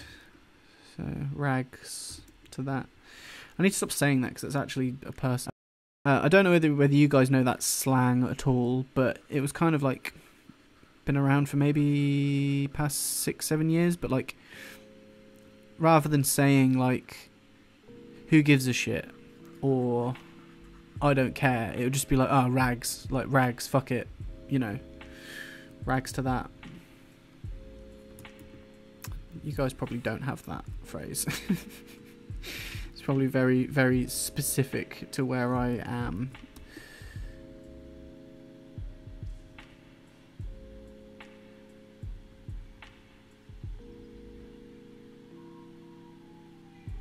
Do you happen to know another language? No, I started to learn Japanese, but not really to speak it. Just more like the alphabet and how to like write the characters and like very, very basic stuff. But it's like it's hard work. Like it's fucking difficult. But Soph, who I'm going with, has been before and kind of has like a vague idea of some things, I guess. So she'll be able to kind of help in that respect. And I've got Google Translate. I've downloaded... Oh, the shadow needs to be on the other side. Downloaded all the languages of the places that I want to go to in like offline mode. And Google Translate has this really like sick like camera mode. So you can like point your phone camera at text and it will just auto-translate it live on your phone screen. So like you can point it at menus and signs and stuff like that and it will translate it on the screen for you, which is fucking dope. It's actually really cool.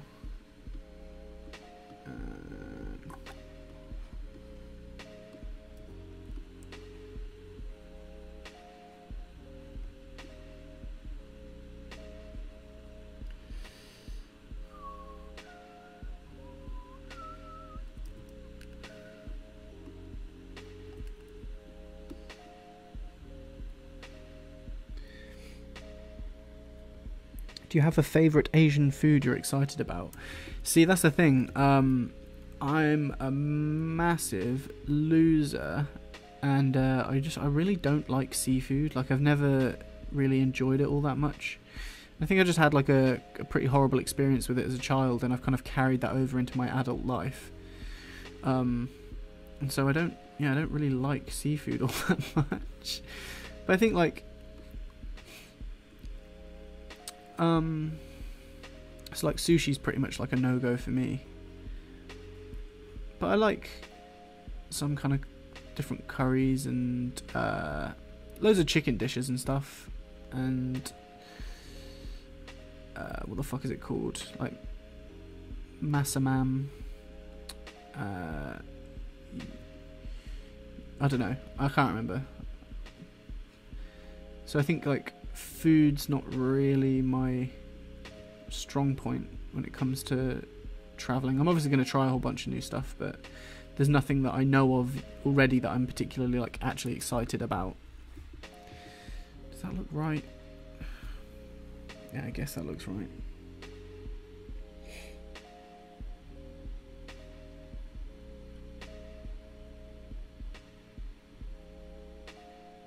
Do you own a Sphinx cat or any pet? I don't currently have a pet. I haven't for many years because I've been... I don't know, I just think it would be quite irresponsible of me to get a pet just purely because I have been working like full-time job in the city, which I got to commute to, and I was just like never ever at home. But I've got plans to move to the coast when I get back from Asia. And when I move down to the coast, hopefully I'm going to try and find a way to support myself by only working part-time. Because ideally, like, I want to do this. Like, I want to make videos in one way or another.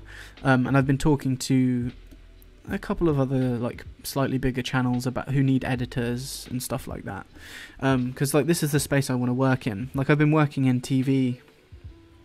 Like, I've been working in kids' TV for like 4 years, and like, it's fun, but it's not who I am, and I really have to kind of like change my outlook and my style to cater for kind of more family friendly stuff, and I prefer kind of like profane, gross, nihilistic stuff.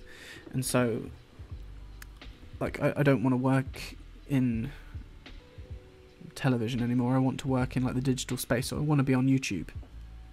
And so if I can try and find a way to make this a viable option for me to support myself, then I'd be at home more, and then I can get a little dog, which is what I want. I want a little pup, a little doggo. And I don't know what kind. I've been through many different phases.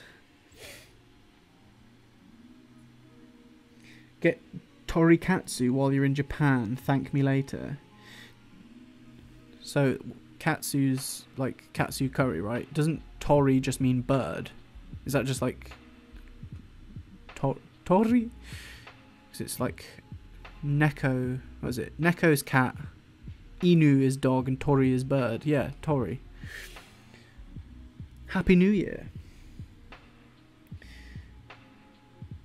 Voxis worked in advertising. Yeah, we were talking about that yesterday. Me and Voxis have had quite similar experiences on Earth so far, in terms of jobs and stuff. Anyway, it's all right. Like I've had a good time, I guess. Overall, I've learnt a lot. But I guess it's just not. It's not really for me, I don't think.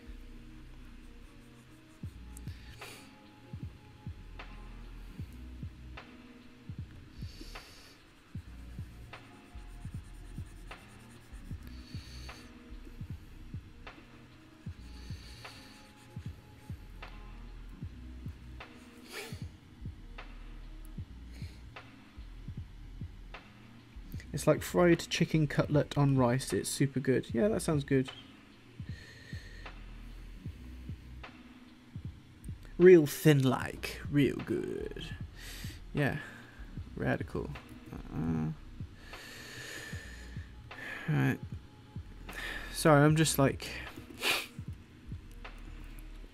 want to actually try and get this picture done. Keep getting distracted and not focusing. Because this is quite a weird experience. I know I've said it a couple times, but trying to like talk out loud and make sense and remember why you started your sentence, and then also draw.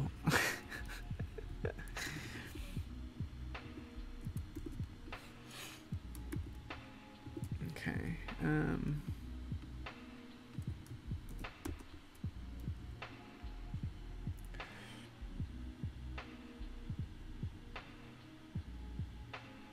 You're working on Amazon pictures? What, so you're writing ideas for like a show or like a movie or something?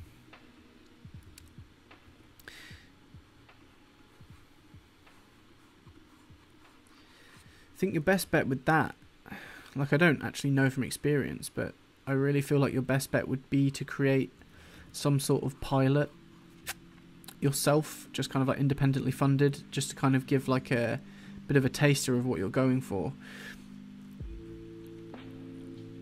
Just based on my experience, I just really don't feel like people sit down and read anything anymore.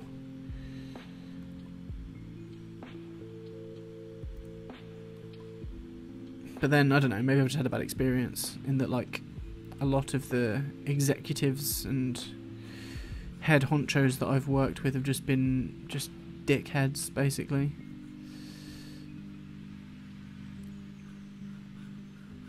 They just don't have a fucking clue what they're doing, commissioning just bullshit or their niece's project. You know the way.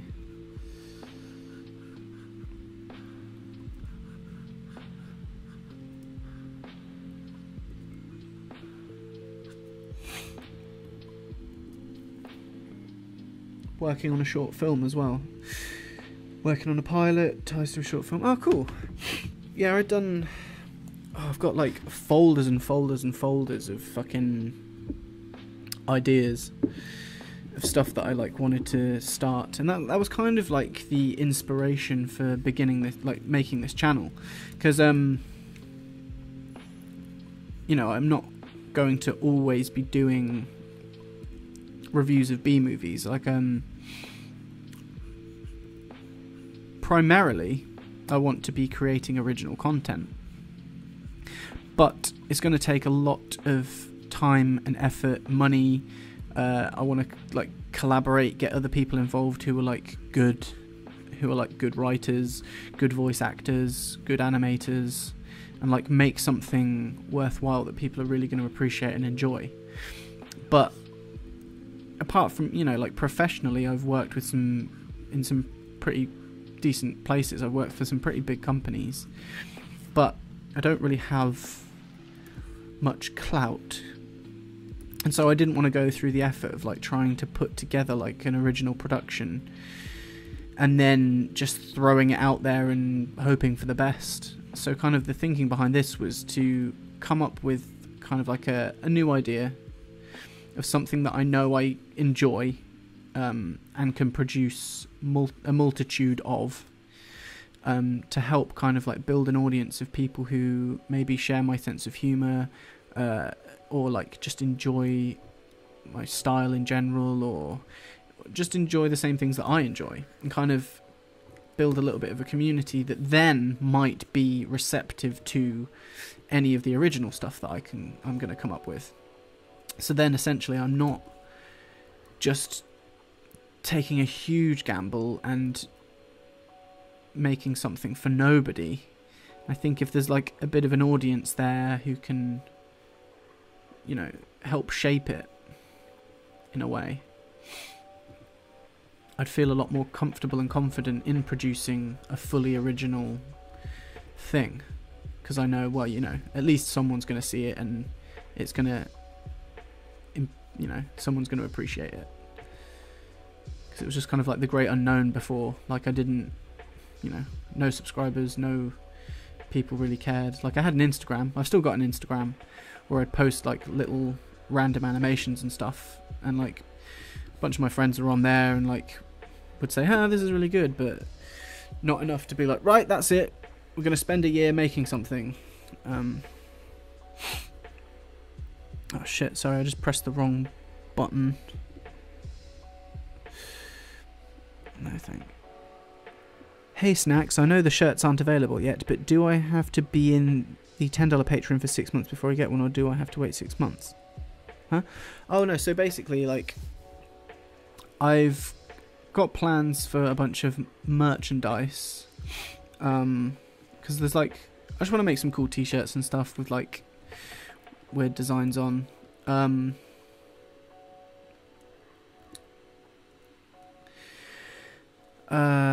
But yeah, I haven't got any plans to like release them anytime soon. I think they're gonna come out about the same sort of time,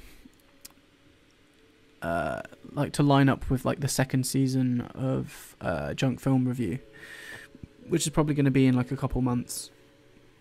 I'm gonna do like other little bits. But so the idea was like, as a reward for people who sponsor this channel on Patreon, in like the high tier, if you're a patron of the high tier for 6 months, you get like a free t-shirt. I've been like the high tier patrons before, who were patrons before December, I sent out like a little personalized Christmas card and stuff to them. I got them like professionally printed and did like a cool design. I'm just like trying to find like nice things to do for the people that are kind of like supporters and stuff. And so yeah, to like, in answer to your question, like the t-shirts will obviously become available for people to purchase. I don't know like what kind of pricing and stuff it's going to be. I'm not going to like try and rip anyone off. Like I want my stuff, anything that I put out, to be of like a good quality. And yeah, so, and the highest tier reward after 6 months is you just get a free t-shirt. But I guess it doesn't have to be like continuous. It can just be like sporadic Like, I'll keep a track of everything that everyone's done. I'm not in the market of trying to mess anyone around. Yeah, I don't know exactly what's going on with that right now, because I created the Patreon just to kind of like future-proof myself. Like, I made a Twitter, I paid for the web URL for the name, I made like a Facebook, which I don't use, I made a Reddit, like a subreddit, a Discord. Well, I only recently got the Discord up and running, but I'd only really made the Patreon to like future-proof myself, and then I think it was like a few months ago, some dude found it and just joined, and I was like, oh fuck. I've got a Patreon now, so I need to start fulfilling the promises that I wrote down that I fucking wasn't even planning on instigating for like months, and it just kind of kick-started it, and then a couple other people joined it, and I was like, oh fuck. So I've just started posting it now because I'm fulfilling the rewards and like talking to the people, and yeah, and it's cool. It does help because making these videos is actually quite an expensive affair. Because obviously I've got all like the equipment I need that I just bought anyway. Like, I bought most of it with the last bits of my student loan when I was at uni. So I bought like a camera, a bunch of lenses, some like lighting equipment, some like tripods, just some bullshit, like a microphone, that sort of stuff. But just like generally, like, filming bits is quite expensive, and then like just paying for subscriptions to things. So yeah, basically what I'm trying to say is, like, it's nice to have the Patreon up and running because it means that I'm not spending lots of my own money making the videos. So kind of, you guys are like really helping me out there.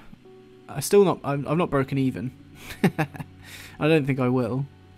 Because like, the more support I get, the bigger I want to make things, and like, even with just like, the last shot in every episode is always the most time consuming and the most expensive, and that's when I like just demolish the movie in question. But I really want those segments to get really elaborate. You know, I want to be fucking smashing stuff up in like loads of crazy ways, because that's just like that's the real fun part for me. I love destroying stuff. Taking a bit of inspiration from fucking How To Basic. I'm a patron, was just wondering if I need... Oh yeah, I've read that, sorry. Film at uni is expensive. No one else bothered to put budgets into their short films. I spent like £300 on my shorts. Yeah. Fucking uni was just one massive expense. Like, I've been paying off my student loan for a while now. Like, working full time and like earning enough over the bracket, and they've taken like thousands off me. And then I took a sabbatical for a little bit, and I stopped working for like a little while, and it's just, the interest is just going to creep it all back on again, and I'll have basically not even paid any off. Just forever indebted to the British government for basically nothing. Like, my uni course was a fucking joke. Like, they didn't teach us anything fucking worthwhile. Right, I'm going to take the arm off of Soph, wherever she is. So that's the colour, that's the liner.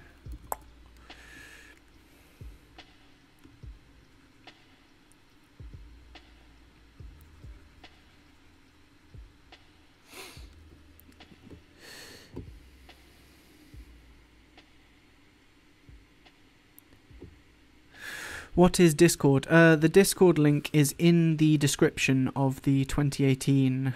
the worst of 2018 video that I posted about a week ago. If you just scroll down in the description, the Discord link should be in there. Or if, I guess someone could maybe share it in the chat. I don't know if you can share hyperlinks in the chat. Is the music dead? Yes. Stick that back on.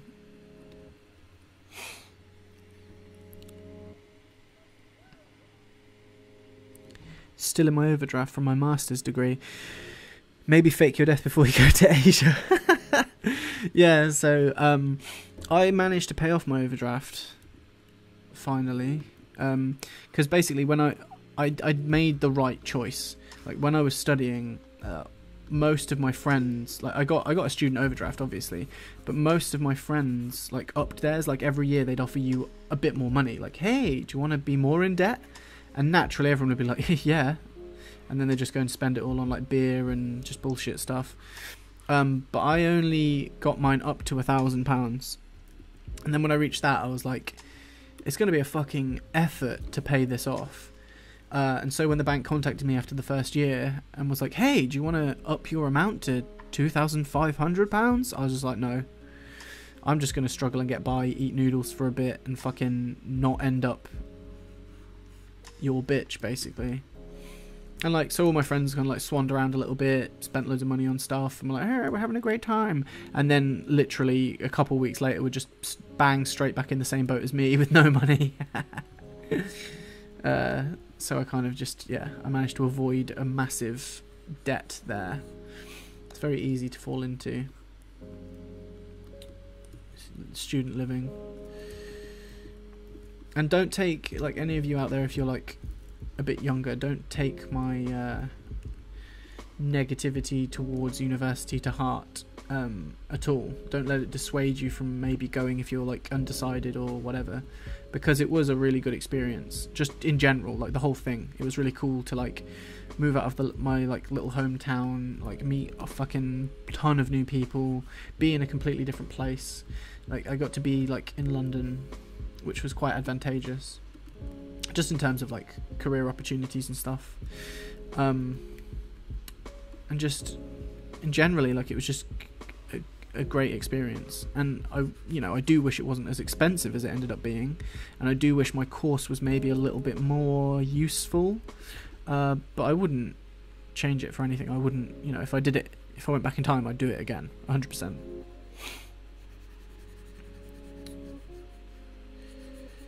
It's just I did a film production course, and it was just very just arty and and just it was all very pretentious, and I very, very quickly let them all know that I didn't believe in any of the bullshit that they were talking about. Oh, what's the significance of the colour red in this? It's like, fuck off. No, it's just shut up. I'm not interested in that. That's just a load of garbage. And then when it came to doing the practical modules, because I told them that I didn't buy into any of this metaphorical bullshit, I had to do it. Like, I had to demonstrate it in my work. So then when I did it, they knew I didn't believe it, and they just fucked me off. And like, it all just felt very insincere to me. So like, I sacked off going to uni, like the classes and stuff, and I just focused on doing my own thing, teaching myself how to edit, teaching myself how to animate and use like various software and stuff. Got jobs like working on set of just like music videos, like small productions, like pilots for TV shows, that sort of thing, and just gained like the relevant experience, so that when I came to graduate, I had an impressive CV, and everyone else who kind of sat around like, oh, I'm at uni not doing anything, came out with a degree but then no experience. And so I kind of had, and with like all the the extra stuff that I'd learnt on the side myself, I had a massive advantage over a lot of other people my age when it came to applying for jobs, and then landed a very good job pretty much straight away.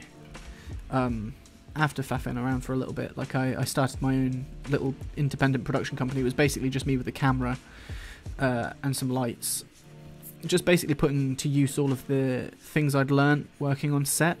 Because like when you're on set of a big production, you look around and there's like hundreds of people all running around doing stuff. There's like gaffer, second gaffer, third gaffer, assistant art director, assistant coffee holding twat. Like there's just loads of people all on the payroll basically doing nothing. And I just looked and was like, you don't need this many people to produce what's being made. Looking at the quality of what's on the camera, looking at what's going on, like you basically just need the equipment and the know-how. And so like I spent most of my time just watching what everyone was doing and figuring out the ins and outs of how to run a production.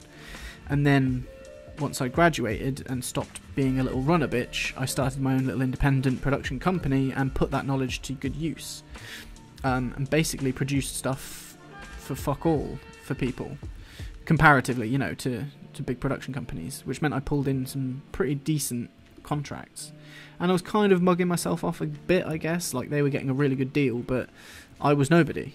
So it was kind of like a fair trade.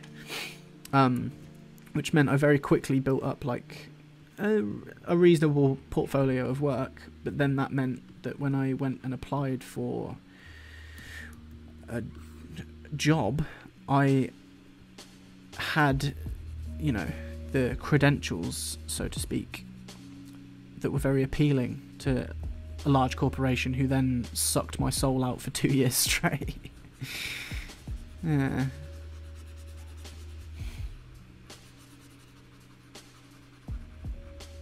But we don't talk about that.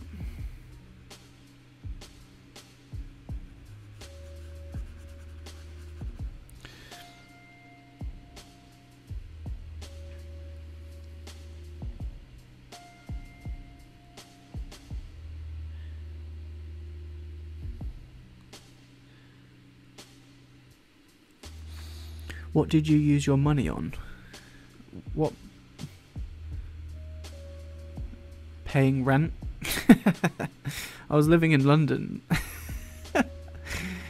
You don't have money in London.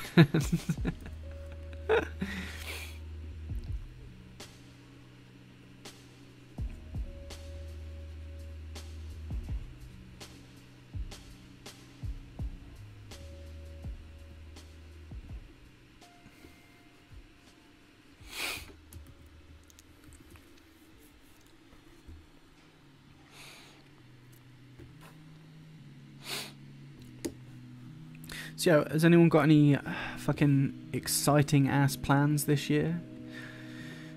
Like, obviously I've mentioned it a bazillion times, but I'm going away for a bit. Can I go waste all the money I've worked really hard to save? Well, not waste. I'm being a dick. I'm gonna have a great time, but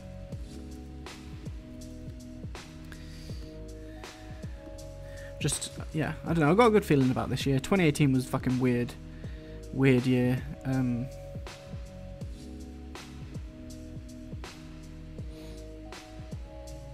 Can you witness that in the city of Budapest? Lots of filming. You don't live in London, you survive. This isn't living. This is surviving. Yeah, that is very true. It's such a horrible place. I don't know why it's revered so much. Like, it must just be the tourist board spending loads of money to, like, sway everyone's opinion. But everyone I talk to about London who doesn't live there is always like, oh, wow, such an amazing place. Oh, it looks incredible. Meh, meh, meh. It's not. It's fucking horrible. It's so stressful. Everyone's a dickhead. It's really fucking expensive. It's polluted. It stinks. Like, it's... yeah. I didn't have it. In my personal experience, I did not have a good time there. I lived there for like 8 years, 7 years. And fucking... it was just so stressful. But then I was like, I don't know. Obviously I was like travelling on the London Underground, like the tube system, rush hour every day, going to work. And that fucking sucked. Because it was either like freezing cold winter or fucking boiling hot summer, and either way you're just like uncomfortable, having a horrible time. I've been there once for about 3 hours. It's full of rude people and the river looks like diarrhea. Yeah, that's about right.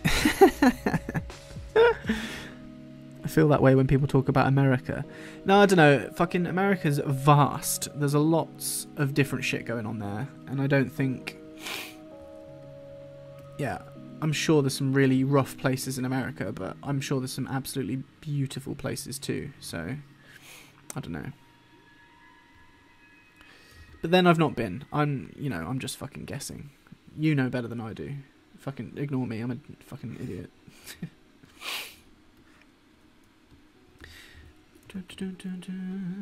Right. Oh, Oh, fuck off.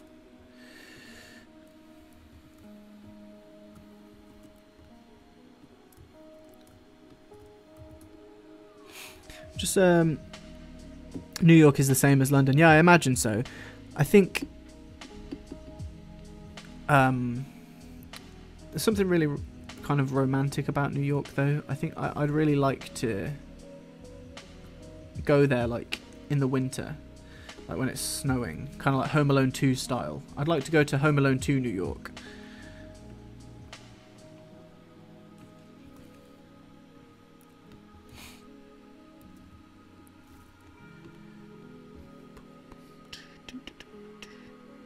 London has that world capital aura going on that appeals to people. Yeah, I know. So I guess like it depends what you're looking for, and if you're just going to visit, it is an interesting place, I'd say. But yeah, it's just an entirely different experience living amongst it, having to deal with it every day. Like, yeah, it's tough. I think I might put a stroke on this for like 5. Nope. Outside 2.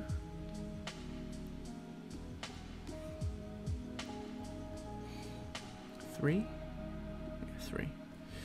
And then fill that with off-white.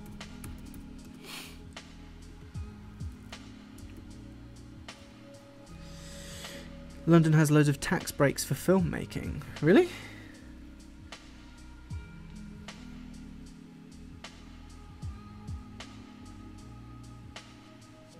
Grade A Under A just uploaded a video. Yeah, I saw on Twitter earlier. I think it was Keemstar or someone posted something about Grade A Under A.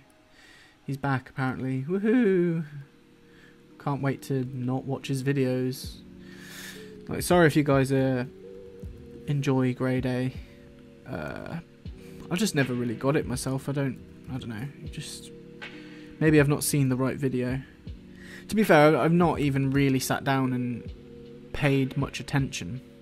So if there are any like Grade A videos that you guys would like recommend, that are a good example of like what he does, because I get it. I just found it really jarring. It just, to me, kind of my kind of perspective on it is like, it seems like very low effort and just kind of bad quality. But then I don't know, I don't get it. I don't know what the deal is. So maybe if you guys could recommend a good video, I can try and figure it out and get my head around it and maybe appreciate it a bit better.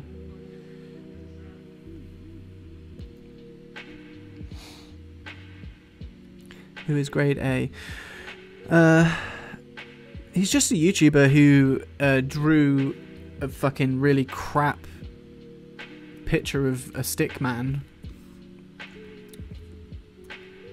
in Microsoft Paint, and then that's the whole channel, and he just rambles on about shit. I don't know. I don't get it. Maybe someone else can explain it a bit better than me.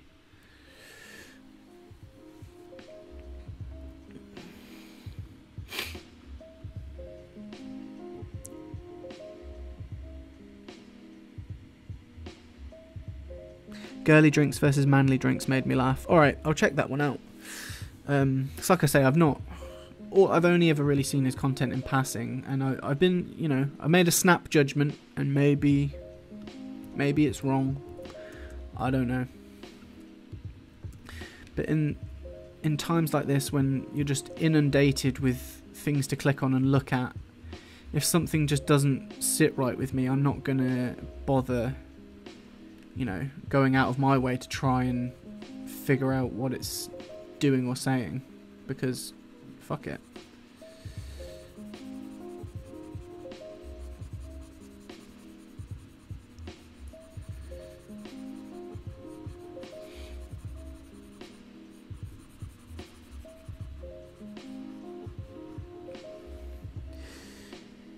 If I want anyone to come back, it's Leafy, and I know that sounds sad.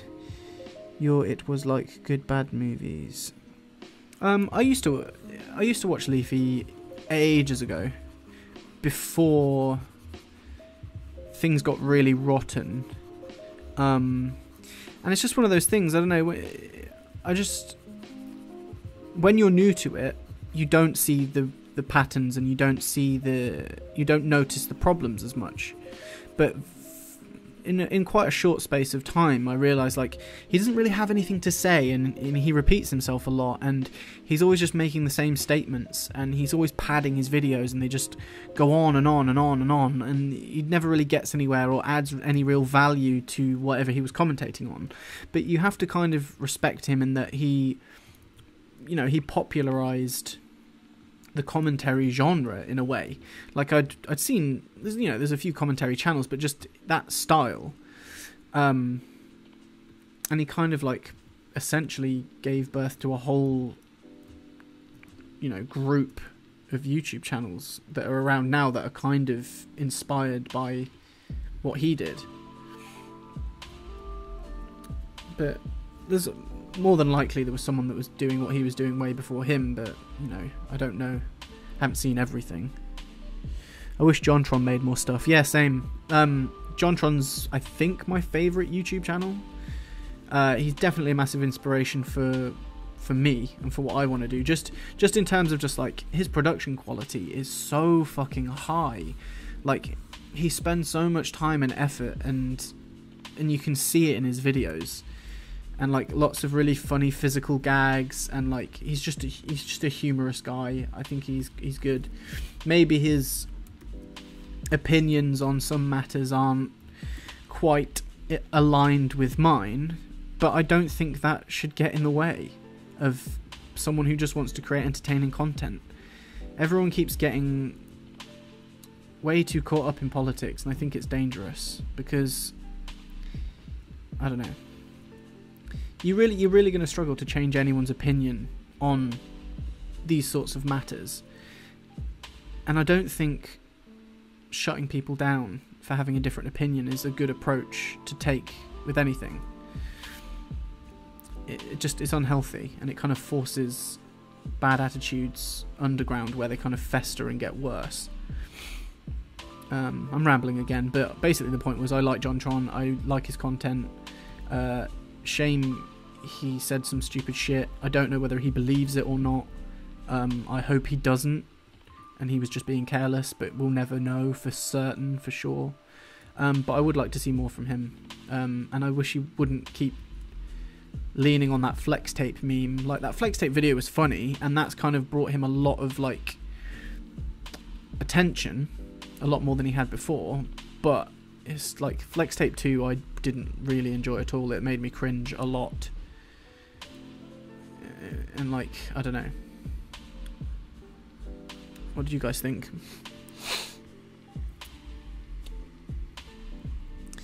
The old JonTron stuff was great. Yeah, like, all of his bootleg game series is fucking amazing. Like, funny shit.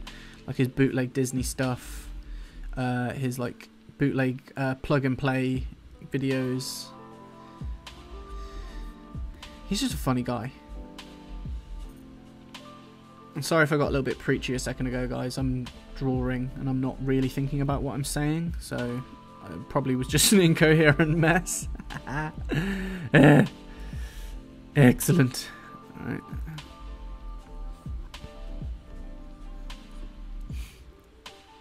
But yeah, that's one thing I'm trying. Well, I'm not trying. Like, I just don't want to be included in my main content anyway. Like, obviously streams are different because I'm just going to keep chatting random shit, but I'm going to avoid any kind of political angle with anything that I make. I did a community post a while ago, basically asking, at the time, like, the whole Article 13 thing was happening, which, if you don't know about, is basically like the EU, who governs all of our trade laws, is basically trying to change the laws around copyright and how copyright infringement is dealt with, and it basically puts the burden of that onto the website rather than the individual. So say if you were to upload a full movie to YouTube, that wouldn't be your fault anymore, it would be YouTube's fault. And so it's causing a chain reaction of YouTube becoming very heavy-handed with the way it polices content uploads, and it essentially looks like it's going to put a massive blocker on any European creator who wants to upload a video. because at the moment of upload, YouTube becomes legally liable for whatever that content is, and so there isn't a system that exists, and nor will there ever be a system that can handle the volume of traffic that YouTube gets uploaded. It's something nuts, like it's like 400 hours a minute or something. I don't know, it's a crazy number, an incomprehensible number. And basically they need a system in place that can scan, judge and determine for certain that all uploaded content isn't infringing on anyone's copyright, which is not possible. So the only way YouTube can do this is to block all the European creators and putting all of their content under manual review, so that when a video is uploaded, a human has to sit and watch the entire thing and determine for absolute certainty that no copyrighted material has been used, which is fucking ridiculous. And it basically dissolves all of the fair use laws that so many YouTube channels are like benefiting from. Well, not benefiting from, it's just fair. It's called fair fucking use. It just means that, like, if you use copyrighted material, like a clip from a film or a clip from a song, provided that what you're doing is transforming it into something else, which most YouTubers are, you know, they're adding their commentary or they're editing things together or they're doing a parody. Basically, it permits you to do that legally without being liable for a lawsuit by the original creator of that intellectual property. But what the EU is trying to do is basically dissolve that law and change it so that only media outlets can do that and individuals can't. So essentially, it will just shut down all independent creatives on YouTube and mean that, you know, fucking BuzzFeed will be able to do whatever the fuck they want, and they'll basically just, companies like that will have a monopoly over creating content on YouTube, which is fucking a nightmare, and I don't really know what's going to happen or how that's going to be dealt with. But yeah, so my original point was I made a community post basically asking, would you guys be interested in seeing me do a video about this topic? Most people said yeah, but then someone commented that basically kind of like put me off from the idea, saying like you should keep entertainment and politics separate, and I kind of agree with that statement, and so that's why I haven't made the video. Because he's right, you guys don't come here to be fucking, you know, loads of you are probably tuned out from this stream already because I started talking about politics, but it's not a place you come to for that kind of doomsday bullshit. You come here to have a laugh at the expense of some terrible actors. And so yeah, I don't want to do anything political, and please hold me to this as well, because, you know, if it looks like things are starting to get like that, then remind me. But I'm fairly certain I'll be able to keep a lid on it, because I'm ignoring the news more and more every day because it's just fucking depressing, and I couldn't give a shit what Trump ate for breakfast. Do you know what I mean? It's just any innocuous, inane, pointless crap that happens, and they're like, oh, this happened, it's an outrage, we need to fire him. And it's like, you haven't got rid of him yet, so I don't think unless he literally murders someone in front of fucking cameras, you're going to be able to get rid of him. And it's just boring now, so stop. You know? And like, British politics isn't much better. We've got our own bullshit that we're lectured about every fucking day that everyone's so bored of and couldn't give a shit anymore. We just want it to all be over. And I'm sure other countries outside of my limited range of knowledge are having very similar problems. I think when I was talking to Memology 101, because he's from South America, he was saying there's loads of issues essentially with, you know, whoever's in charge over there basically just being a bastard. I think it's just a running theme, I think, of the generation we're in, just loads of bastards fucking everything up for us, and we're just kind of helplessly sinking. But it'll all come back around. Don't let this get you down, guys. Everything's going to be alright, I think. And if it's not, who cares? Hey! Trump can get away with murder in front of working cameras too. I don't know, man. I think that's pretty far. That's pretty far fucking gone.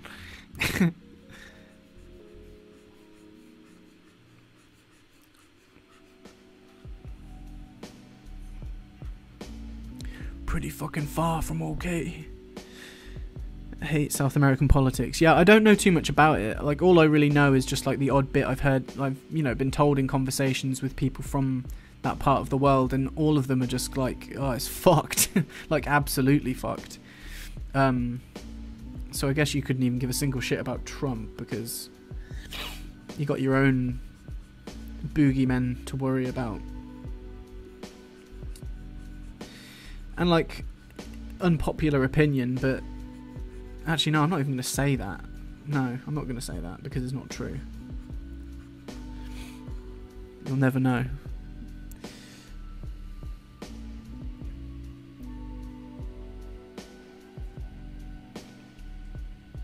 Yeah, same, Voxis. Like, there's been a massive division. That's my main problem with it, is you're really going to struggle to change people's political opinion, because it's so deeply rooted in them from, you know, their upbringing or their social circumstances or things external to them as a person that dictate how they feel and which way they lean, and on many, many issues. And that's not even factoring in things like religion. And you're not going to change a person. Really, you're not going to. And so politics has become, well, it's probably always been very polarising and divisive. And so you've kind of got many nations of people who kind of really don't like each other, which is ridiculous, because on a one-to-one basis, unless you're talking to an absolute psychopath, people are agreeable, people are nice, people are caring, people want what's best for everyone, people are generally positive. But the media would have you believe that everyone's a cunt and they're all trying to fuck you over, and the world's in, you know, and it's just depressing. And I think we're getting caught up too much in it, or maybe it's just me, I don't know, maybe that's not an experience that is true for everyone, but and I'm just getting very sick of it, you know. Not like I'm going to go out and fucking blow anyone up, but I want to run away from it all, which is what I'm doing, which is why I'm going to Asia for a little while.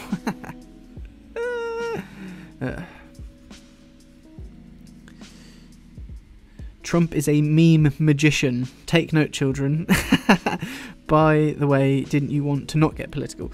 Yeah, let's move on from that. I just had a little ramble. I probably just said loads of incoherent bullshit. But that was kind of the thing I was going to say that I decided not to say, because I wasn't sure how people would interpret it or take it, or whether it would be thrown out of context. But aside from everything, and I don't think this anymore, it was a thought I've had previously, at least politics is getting a lot more attention now. If you go back 10-15 years, maybe it's just my age and maybe it's what I'm interested in, but I really feel like politics was very boring and nobody really gave a shit, and it was just like, oh god, another thing.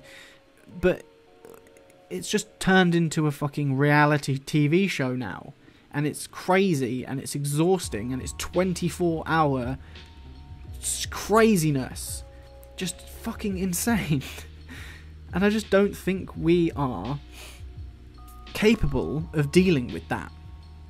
It's just relentless.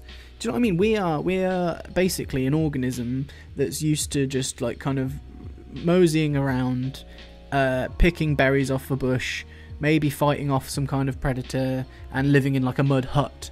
And that's what we're geared up for. And I don't think in the time that technology has evolved, we've had the opportunity to naturally evolve along with it. And so we're still this stupid fucking ape, basically, skulking around like, oh, with a stupid monkey brain. Yet we're being constantly bombarded 24/7 with all of this fucking information. And it's just overload, and it's exhausting, and people are trying their best to keep up with it. But I think it's really unhealthy. And there's going to be some kind of, if it hasn't already, there's going to be some kind of counterculture that just is like, people don't have smartphones, they just fuck it off, they just get like a little flip phone or have no phone at all. They, you know, separate themselves entirely from the technological world because it's so unhealthy. And yeah, I don't know. Rambling again. What was I drawing? Fuck. But yeah, basically the point I was making is Trump kind of has sensationalized politics and brought more people's attention to it, and I think that's a good thing, because activism is definitely on the up, and a lot of positive changes are happening. And although everyone is, you know, condemning him and bashing him and saying like, oh, we hate him, he needs to go, or like whatever, I don't really have an opinion on that either way. But he's opened the door a little bit. You know, everyone's paying attention now. Everyone's looking at the policies now. Everyone is on board with what's happening. And I think that's a positive thing. And like, it's not because of his, you know, it's an indirect thing. It's an indirect positive. Oh, fuck. I've done that wrong. And so you can't be like, oh, thanks, Trump, for doing this, but he's indirectly improved. Well, not improved. I don't even know how to explain it. I think you know what I'm trying to say. I guess. Hipsters already have flip phones over here. Oh, Mauler's here. Hey, Mauler, what up? Hello, Mom. How doth thou doeth? I'm pretty good. I think I'm a little bit nasally. A little bit poorly pogs. But I'm on like a little bit of a detox, trying to get myself back into good health. I just realised that I'd done all of this red screen on a white background because I'm a fucking idiot. So now I've got to go around and fix all of this. But yeah, how you doing, Mauls? You alright, boy? Having a good one?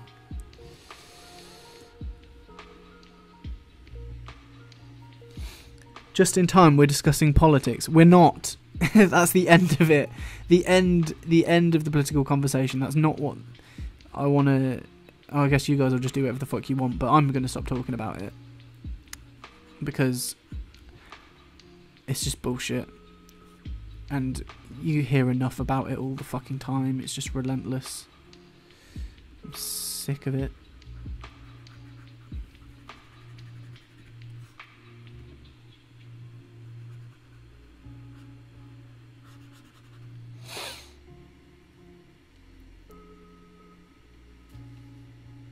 Look at woman.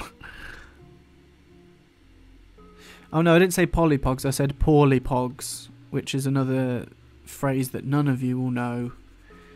I need to stop saying dumb shit.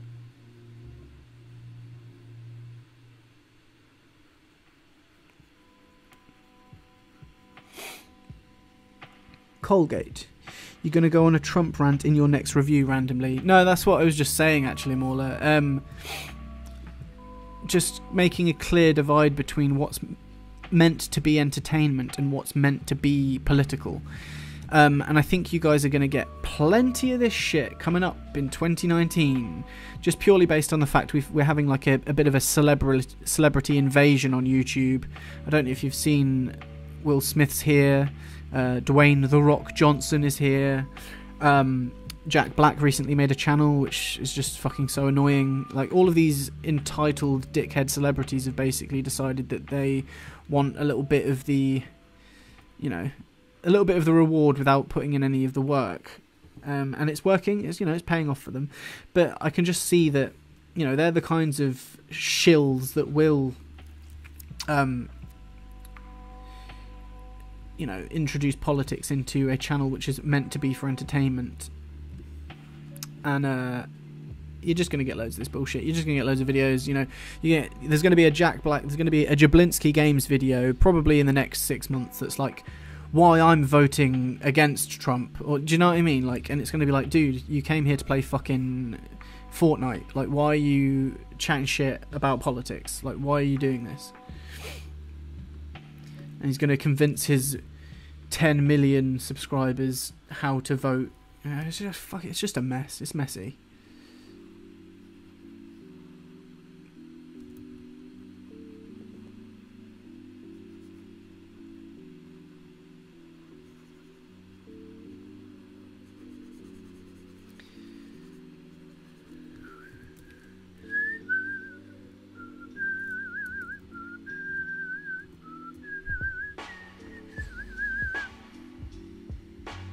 Can we get Jack Black on our podcasts? Well, yeah, if he wants to come. But I said that, like, I dropped a comment that no one saw and no one gives a fuck about on his Jablinski Games 1 million followers special. I don't know if you guys saw it on Twitter. I had a little moan on there as well because I'm such a ray of sunshine. But I said, don't get me wrong, Jack, I really like you and have no problem with you creating content per se, but please excuse the lack of fucks I give about you hitting this milestone, referring to his 1 million subscribers that he got in about 5 minutes. I work my ass off creating content for YouTube and have scraped 5,000 subscribers in a year, and you just turn up, do absolutely nothing, and sink 1 million. You better actually participate fairly within the community and pull your weight, because you're ruining the ecosystem of a site which so many hardworking creatives depend on. You're part of a new wave of entitled celebrities who think they can just waddle over here and start consuming everything. I trust you to do the right thing and help other creators who don't have the same platform you are already enjoying. Because, like, he doesn't need to do this. It's nuts. Like, there's an allegory for this. Like, have you guys seen the film Creed? Did you watch Creed? Where basically everyone was mad at Adonis Creed because his father was a famous boxer already. He's got loads of money. He'd made it. And everyone else who was a boxer because they had nothing else. Because they, apart from their physicality, which they could work on and train and dedicate their life to and work really hard, so they could fight and maybe have a chance to escape the lives that they'd, you know, the shit lives that they were living. And that was their drive and that was their motivation. And then they look at Adonis Creed, who's this, you know, rich boy who has no drive, he has no need to do this. They're fighting to escape poverty, essentially, and he's just waltzing in there being like, I'm going to be the champion. And that's exactly how I feel about all these celebrities coming over to YouTube. You've already made it, you've already got a platform, you've already got millions of people that listen to you. Why do you then have to come into an ecosystem that's built on, it's meant to be a meritocracy, right? People who've worked really hard for a long time, who've produced content that people like, that speak to people, that creates communities, that engages everyone in a good conversation. Not always. Sometimes you get things like Leafy where it's just bullying disabled kids, but there's, you know, it's earned, and people work really hard for what they've got. And then people like Will Smith and fucking Jack Black turn up. YouTube basically licks their ass and just lets them walk all over the place and do whatever they want. They get a fresh milli subs in literally no time at all. And they, like, all Jack Black's done is uploaded 2 very short unedited videos of him rambling about nothing. And he's fucking skyrocketed. He's probably already monetized, even though he's only been on the fucking... Do you know what I mean? It's dog shit, and it pisses me off. And I guess you can just sort of see it happening, like just ticking away in the background, just YouTube just turning into just basically another TV channel. You know, we've all come here, we've all come online to escape old media, to escape from the regimented, boring, scheduled programming of the television, and to communicate with one another, with our peers, and to learn. And that's just being squashed and pushed aside and thrown away and replaced with more celebrity gossip, basically. Just turning YouTube into Grazia magazine. You know, the front page is just like, top 10 life hacks of BuzzFeed bullshit. Fucking loads of highlights from TV. Why are TV highlights on the fucking front page of YouTube? That's ridiculous. They haven't even produced content specifically for the platform. They've just cut up existing stuff that's already been broadcast somewhere else and dumping it here. And YouTube are going, yeah, fucking check this shit out. Look at what Jimmy Fallon did in this completely PC fucking PG bullshit. Oh, it's just frustrating, man. Especially when you know so many hard-working, creative, interesting people who make fantastic work that just gets squashed and ignored. And it's like, why? And the only reason these people are still here is because there isn't a good alternative yet. Like, honestly, the second somebody makes, and I think, wasn't Jeff Bezos talking about making like a video uploading platform? Like, I swear I heard something about it. They were going to make a competitor to YouTube, and I don't know what's going on with that, but like, someone needs to do it. Somebody needs to do it and be more transparent and give the creators more... Just tell the creators what the fuck's going on. You know, sorry, I'm rambling again. Anyway.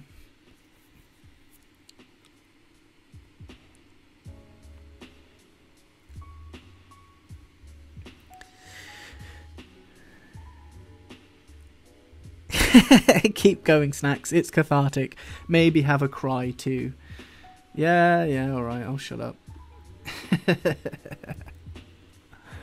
I'm just salty because Jack Black's got more followers than I do. That's all it is.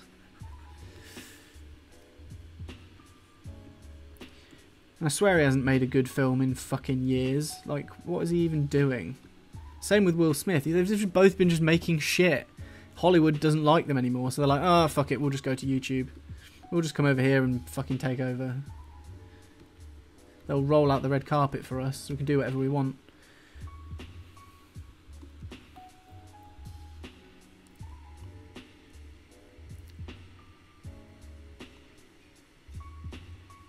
Salty pizza sounds good.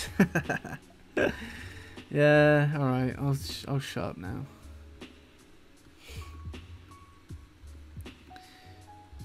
But like, it's weird. Like being on stream is really weird. Like it's a really weird experience for me. I don't know whether people feel this way, but just like trying to think about what you're saying many minutes ahead of actually saying it, so that you make sure that you don't say things in a way that could be easily misinterpreted or misconstrued. Because especially when you're just rambling, I'm sure there's many things that I've said already now in this first fucking stream that could be completely taken out of context and used to defame me, which is fantastic.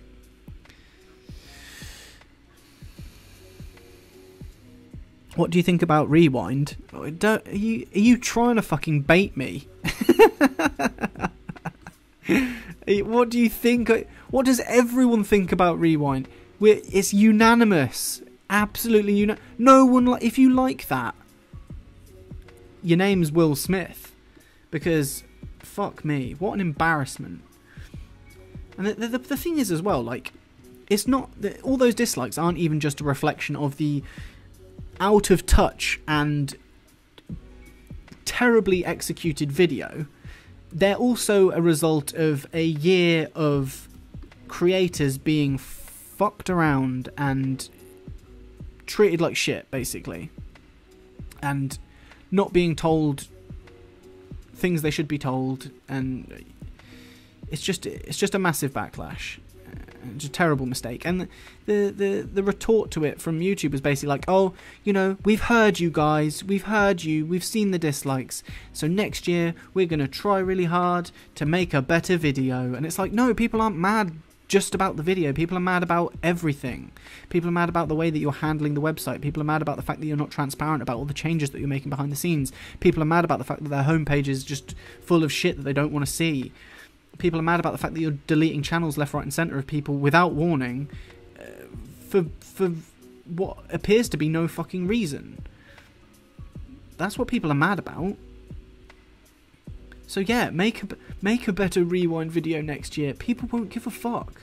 They're still going to be mad at you unless you change the way you're conducting yourself, because it's not acceptable. And like, I think you say that, like, even I think the younger generation of viewers who aren't maybe fully up to date with, you know, what I'm bitching on about right now, but you've got to think like PewDiePie, who's who is the biggest YouTube channel. He's always talking about this stuff, and so his audience is the biggest audience around, and what he says kind of trickles down through everyone else and becomes, you know, the narrative of what's going on. And he doesn't speak highly of YouTube at all. And so even that are using the platform, the younger people that are using the platform, know that this is fucked and that it's bullshit. It's just part of the rhetoric now. Is this a tribe chat channel? What's that?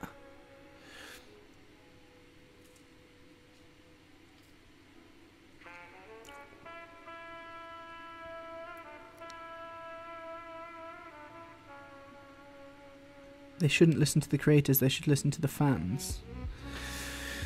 It's just difficult. You're trying to please billions of people with one thing. This image is nearly done, I think. I just need to get everyone's fucking names on here. Sorry. sometimes I make really horrible involuntary noises with my mouth, and I don't know why I do it. Not insert joke here about everything I've said on this stream, but yeah, sometimes I go like...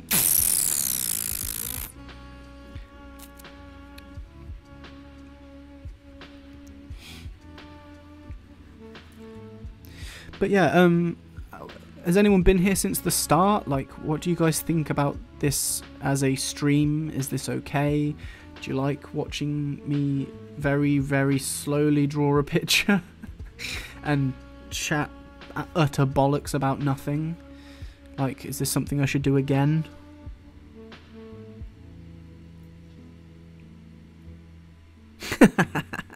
Flex tape wasn't in Rewind because even it couldn't patch, bond, seal and repair how awful it is. Yeah, fucking Phil Swift took one look and was like, nah. Fuck that. Alright, I just need to do a bit more red already. I'm not too happy with this hand, but I'm tired now. Just grumble. Need to go and have a smoothie soon because I'm starving.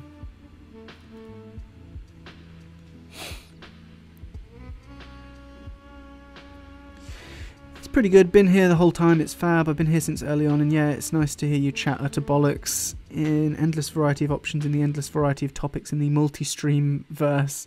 This is show a gem that my girlfriend and I love. Good luck to you. Your rants are righteous. Thank you. It's cool. I'm waiting to see what you're going to do with the background. Oh, so I haven't actually decided yet. I need to figure that out. But I want to get... So everyone who retweeted my beggy tweet trying to achieve 6k subs is going to get a little mention on here. So I'm going to, like, write everyone's Twitter handles. But only the 73 that actually retweeted it already. Don't go onto Twitter now and retweet it to try and get into the picture, you bastards. I know what you like.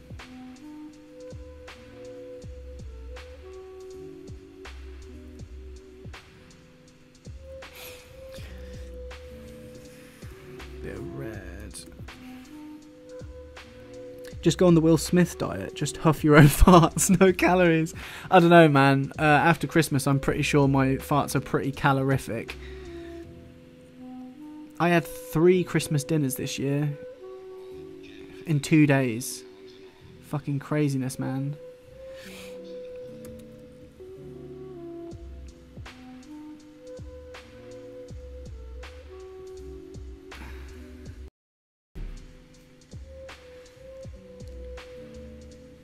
I just sawed these dislikes in half. Yeah. Okay, right. That's looking pretty fresh. I'm going to save that to there for now. Right. Let's get these fucking... Let's get this bread. I got kicked off Twitter for setting my location to Mars. So here's the thing, like, I spent... I've had Twitter for a long, long time, but I never really understood it, and I never really used it, and it was just meh. It was just meh to me. And I've started obviously using it recently just because it's the done thing. You know, if you're a creative and you're on YouTube, it's probably best to try and build a following on Twitter as well so that you can communicate, blah, blah, blah, blah, blah. And it just, I don't know, it's not a very nice platform. There's been a lot of... I try and be as positive as possible. Sometimes I take digs at people, but generally it seems like there's a lot of hostility, and I've had some, like, pretty nasty shit said to me, like, out of fucking nowhere, and it's like, whoa, okay, well, fuck this then. I won't be on here. Cool, right. Don't know how I'm going to fit all these on, but let's try.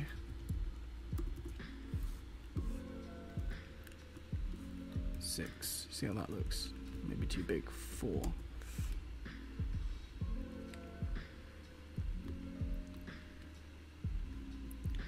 Ghastly simply.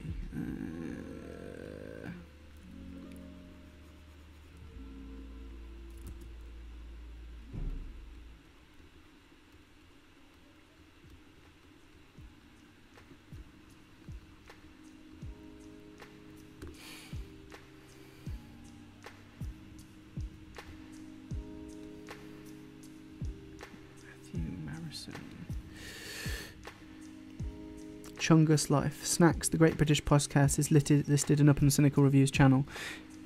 Yeah, you guys should go check that out after, if you weren't there. So me, Voxis, Mauler was there also, and Cynical started a podcast yesterday or the day before, which we're going to do many, many more of, and we've got lots of very interesting ideas that I'm excited to see how they play out. Some bold strategies, one might say. Yeah, so we did like a pilot episode yesterday just to kind of like test the waters, see how everyone found it, and I had a really fun time. I think the other guys had a fun time too. We're going to do more of them and get some guests on, make some funny memes, have a jolly old time. Yeah. So yeah, it's on the Cynical Streams channel, which is his second, where we're going to archive the episodes of that. So maybe go check out the first one. There's a little bit of a section for a few minutes in the middle somewhere, where we had a few like patchy connection issues, but generally speaking, everything else went quite swimmingly. Oredumio at Redumio.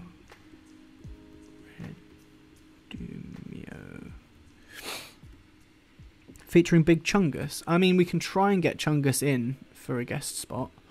I think he's quite busy at the moment. He's got another game coming out soon, so I'm sure he'll be busy, marketing that. Cheesio.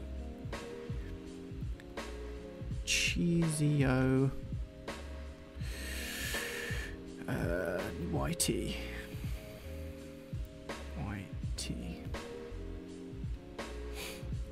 Alk Luigi. At Alk Luigi. Cake_bling. At Cake_bling.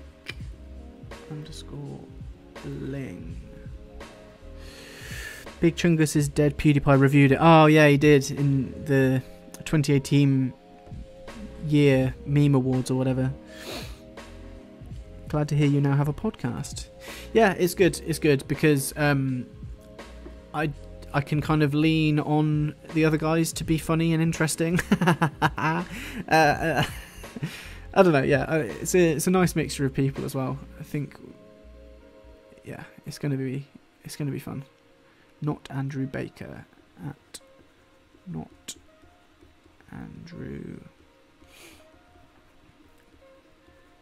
Baker.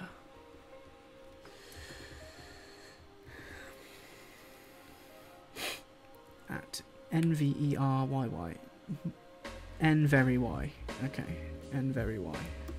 Why have people got such stupid fucking Twitter handles, huh? At N very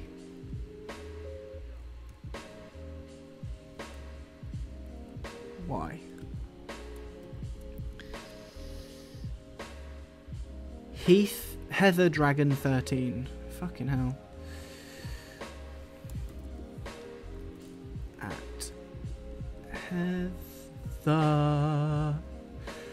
Dragon 13. NI lonely ... Oh, what's your fucking Twitter handle, you bastard? NI loneliness. Loneliness. Fuck.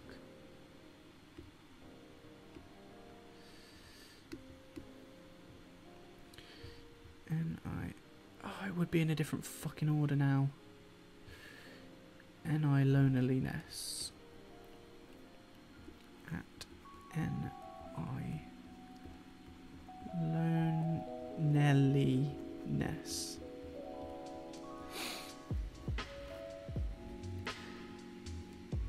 Mauler has brought peace and stability to this stream. Your laugh is infectious, haha. Ha ha ha. So Snacks, how about that YouTube Rewind? Stop it. Stop. Fuck off. Stop talking about Rewind. It's crap. We all know it's crap. Dead meme. Next.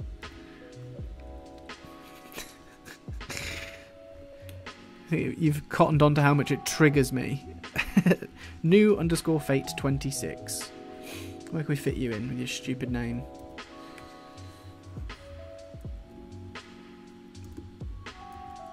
At new _ fate 26. Really, there was 26 other people that already had that handle, and you were still 25 other people, and you still were adamant to use it. It's rewrite time. Do you know the way? I fucking loved the Ugandan Knuckles meme. Like, in a VR chat.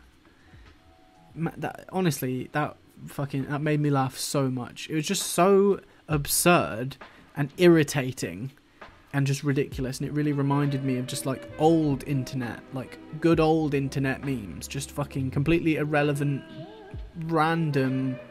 Where the fuck did that come from? It just, I don't know, it really got me. I was ready for a meme like that at the time. Turn Attic. Oh fuck, I accidentally opened Premiere. Meh! Stop! Make it stop! Come on. You fuck. Oh, I forgot what I said now. New _ fate 26. And I've done you prick. Turn Attic. Turn Attic. So yeah, Ugandan Chungus. Oh, by the way, Cynic, I checked out the movie with the discount Arnold, who loves to stare in the middle distance. Yeah, The Punished was good, man. Well, it wasn't good, but I enjoyed it. I really enjoyed that, and it was like a nice breath of fresh air, because obviously the order that I put those movies in the final video wasn't the order that I watched them in. I just kind of like paced them out to kind of whatever, just whatever, for other reasons. But I'd sat down and watched just like, I think 4 or 5 just dreadful crap, just dreadful, awful, terrible movies in a row, and I was just feeling really bad just about everything, just my life, just what am I doing? You know, that like demon on your shoulder that's like, just stop doing it. And it came at the right time, and it was just fucking ridiculous and so bad, and everything about it sucked, but it was just so funny. It was just such a funny, weird waste of time. And I just think Wolfgang was brilliant. What a fantastically just gorgeous hunk of a man. Mr. 801. Okay. At Mr. 801. Who's next? Trav is tight. At Trav is tight. Next. Oh, Memology. Big up. Antonio Chavez, SN. I didn't realise Memology gave that little retweet. Cheeky bastard. That's probably why... Well, it's probably got something to do with why it's got fucking 74 retweets. Can't wait for Imagination Land 2. Oh man. Wolfgang Gang. Antonio Chavez SN. Wait, he's gonna get... Oh no, fine, I'll stick it here. Antonio Chavez SN. Right. Mr. Hammers YouTube. Oh, here he is. Mr. Hammers, big up. He was in the chat earlier. He might still be here. Oh, fuck, how am I going to fit these in? At Mr. Hammers. Wait, is that right? I'm sure it was a Z. Oh, no. I'm a fucking idiot. Sorry, dude. Be getting my Zs and my S's mixed up. Mr. Hammers YT. Lucifer. Big up, Lucifer. Okay, we're getting down to some friends now. Lucifer's down for 1. Dude, you guys need to get some fucking shorter handles, man. At Lucifer's down far 1. The aileron. At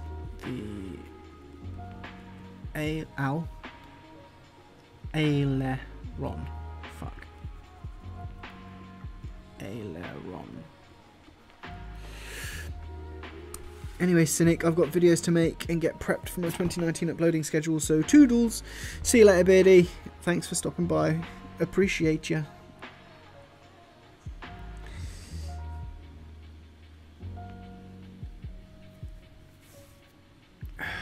Right, who else we got? Opening a new tab. Fucking long ass name. Young Film Lover. At Young Film Lover. Okay. At Young Film Lover.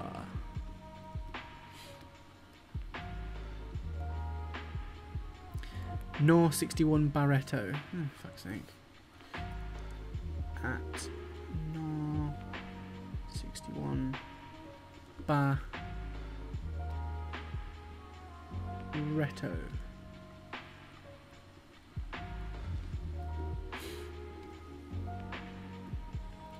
Zorasta A. Z-O Rasta A. Oh, fucking hell. At Z-O Rasta A.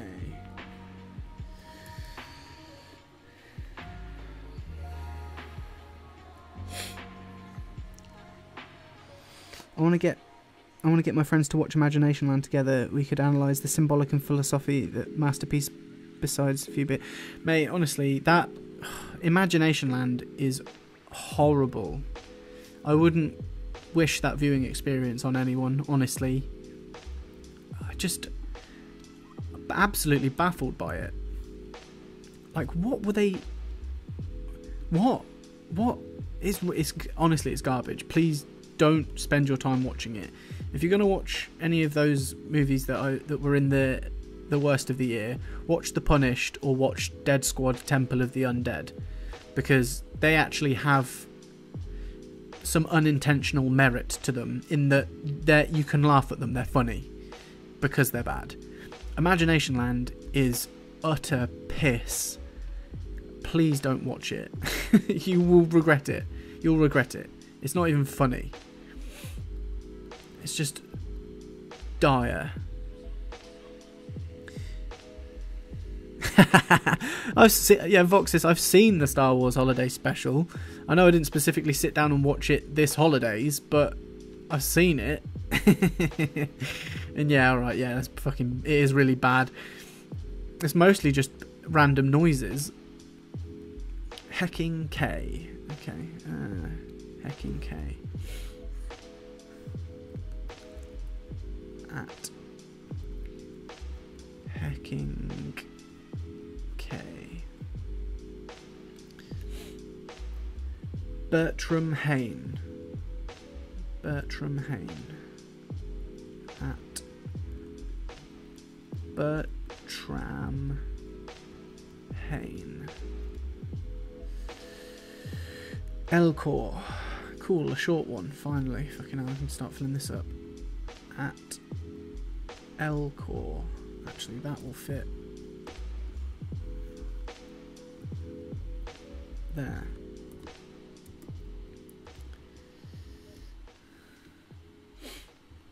How is that the bottom of the list? How do I see everyone that retweeted this? Fuck.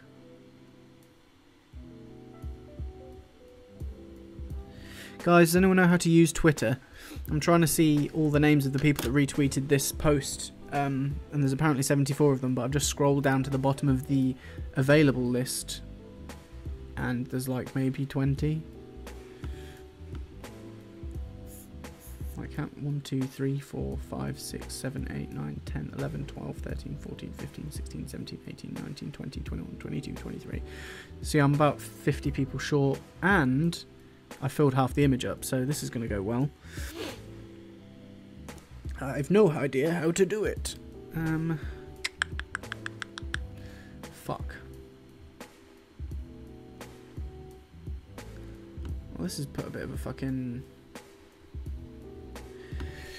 How to see all retweets.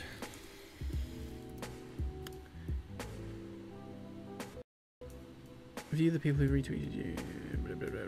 Look at the number of retweets. View the people who retweeted you.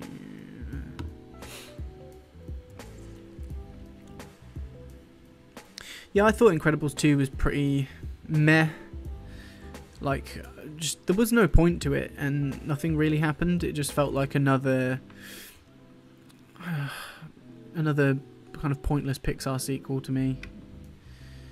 Like, I enjoyed it at the time, but I'll never watch it again. Like, it's not, yeah. It should have been incredible. Fucking hell. How do I...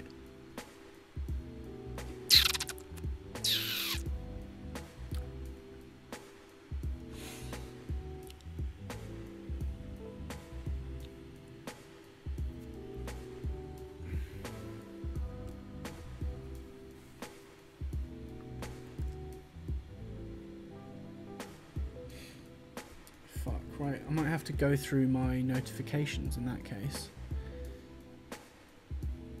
Oh cool, I just hit 500 followers on Twitter. That's rad. Thanks guys, if any of you guys have just gone on there and followed me on there. That's awesome. I don't even care about Twitter. That's brilliant. Hey! Notifications, come on. Fucking slow-assed internet. Right, here we go.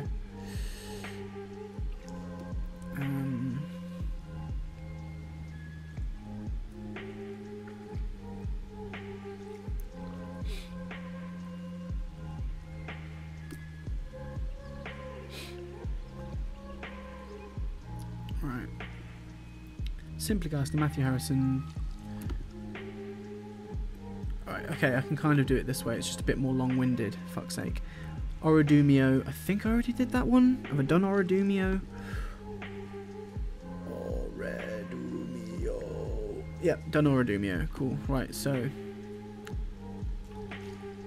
where are the retweets at?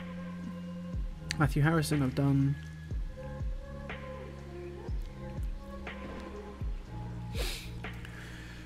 Sorry if this bit's a bit boring, guys. Spider-Verse was the best movie of 2018. I've not seen it yet. I think... yeah, someone sent me 10 quid so that I could go and see it yesterday, the day before. It was... yeah,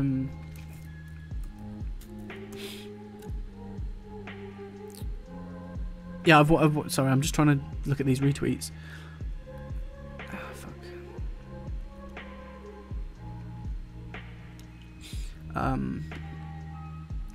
Fucking hell. Twitter really like divides everything up really strangely, and 13 others retweeted your thing. Okay, cool. So there's a chunk of them here. Cheesio YouTube, got you. Alk Luigi, got you. All the way past to Mr. Hammers. Yeah, I know those ones. Cool. Right, next.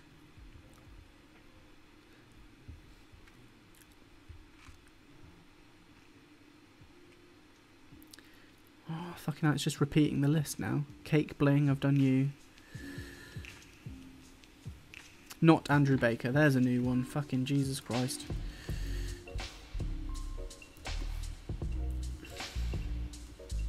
At not Andrew Baker.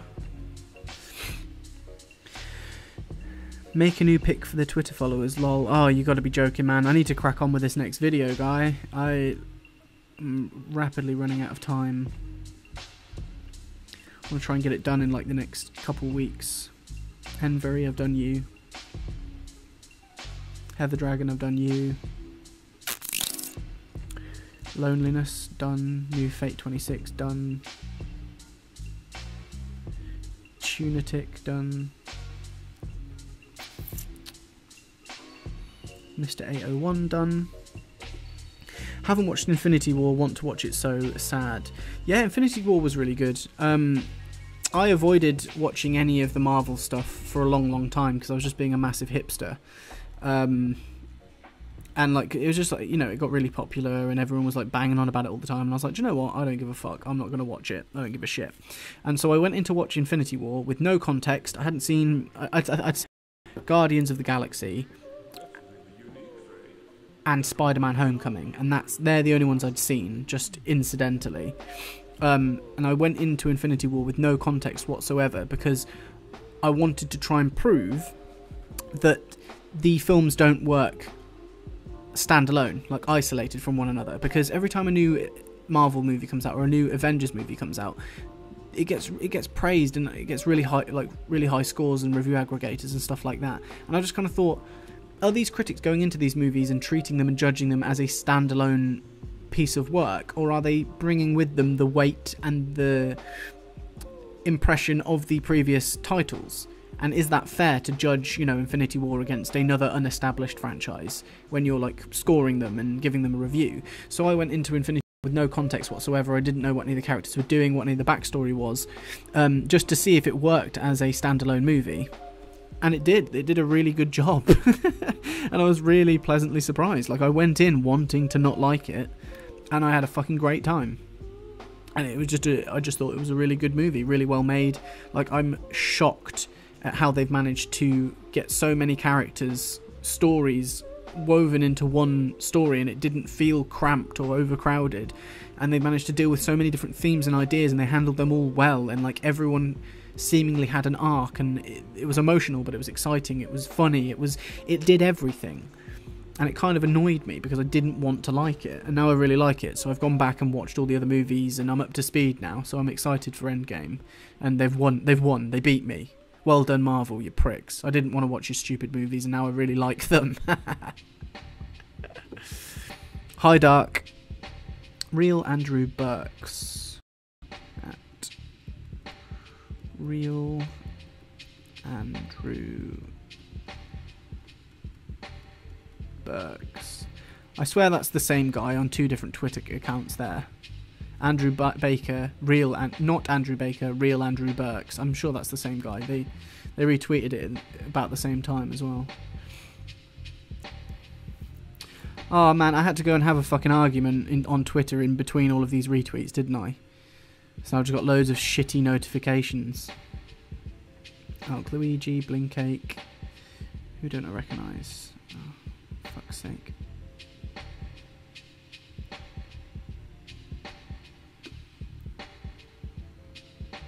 Anuj_DVN. What, is the two not Andrew Bakers? Oh, fuck.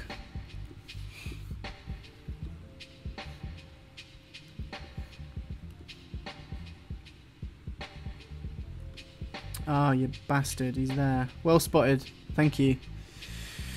Good job someone's paying attention. Fucking hell, I'm not. Right, what was that new guy?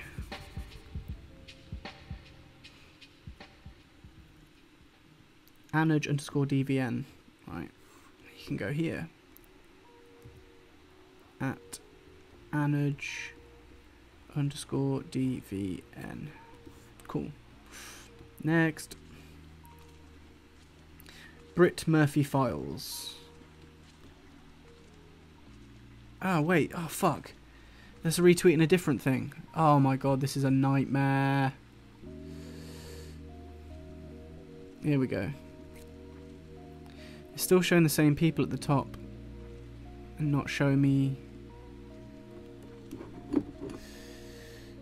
Okay, well my iPhone just died, which I was looking at the chat on, guys, so I'm not looking now, so feel free to say really horrible stuff about me and, slag me off and all that, and I'll never see it, so go wild. Fuck, I can't find these people.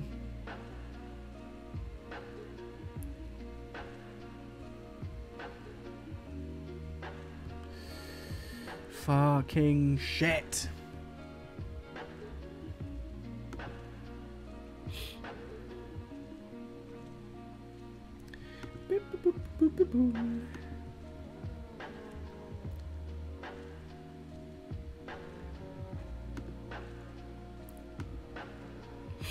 Sorry guys, I'm just going to pull up the stream on my computer so I can keep abreast of what is happening in the chat. Yeah. It's just going to be super fucking slow. Alright, I'll be back in 1 sec. I'm just going to go get a phone charging cable. BRB.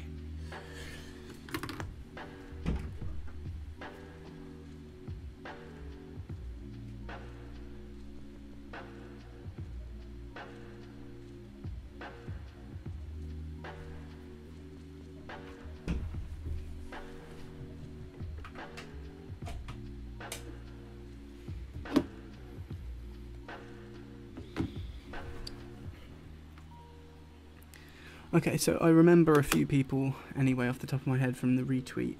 I know Mauler93 gave it a little cheeky retweet. At Mauler93. Fun fact, Mauler is actually 93 years old. Not many people know that. He's also Welsh. Okay, my phone's charging. Continue your bitching. I can't see it. The Right Opinion gave it a little retweet as well. The Right Opinion. At the Right Opinion. I can fucking go up here a bit.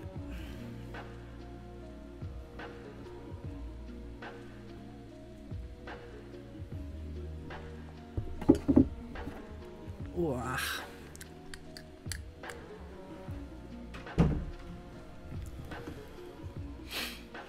Okay,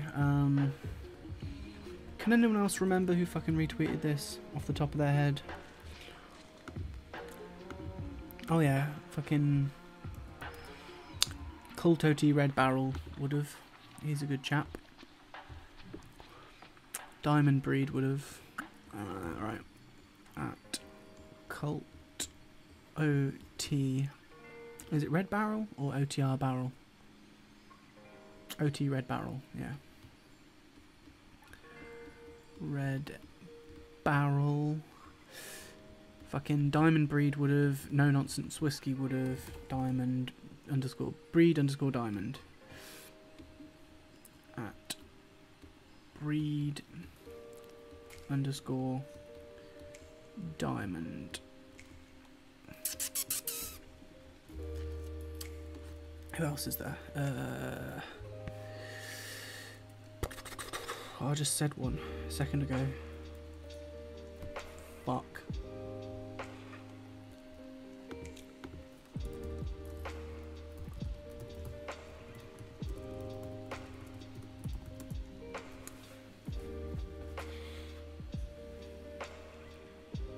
Oh yeah, No Nonsense. No Nonsense. NN Whiskey. Cool. At NN Whiskey.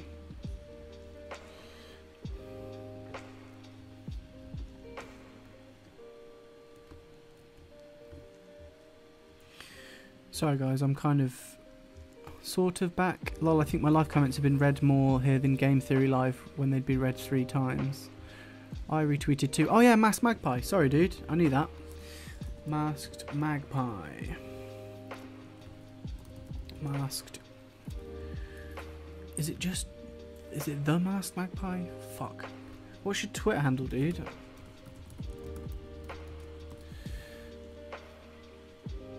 The Masked Magpie. At the Masked Magpie.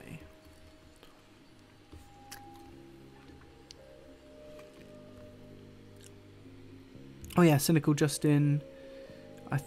Head to Discord, I may have found a solution. Okay. Oh god, my Discord is on fire. Look at this icon on your tweet to see the list of people who retweeted. Oh really?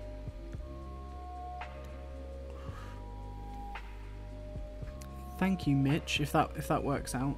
Is it Mitch or Mish?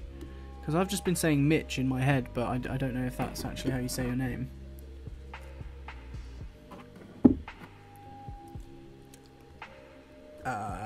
Fuck. Right, where's this stupid tweet?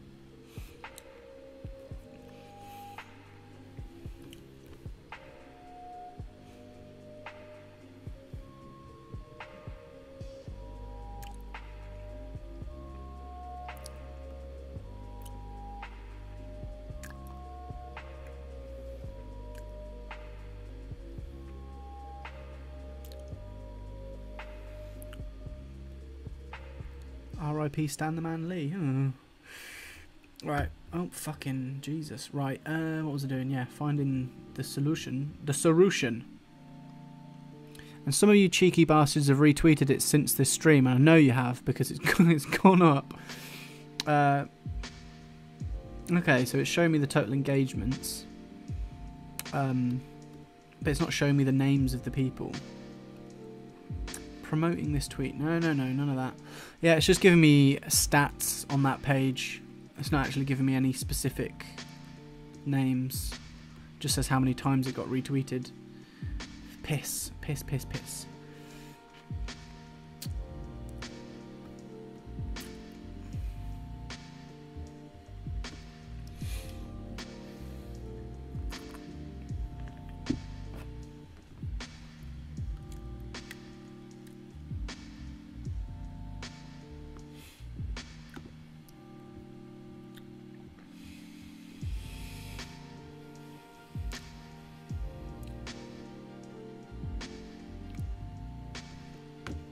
So,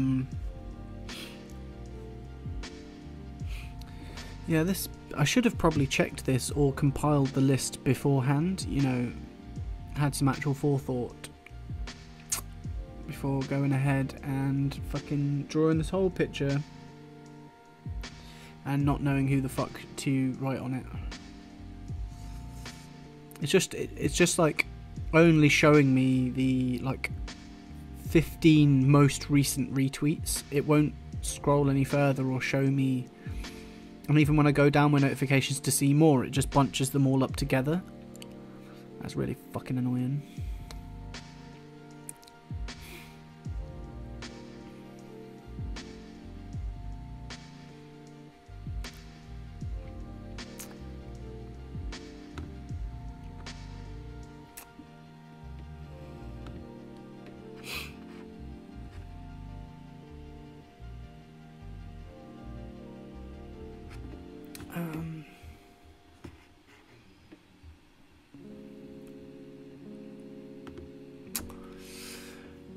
I don't know what to do.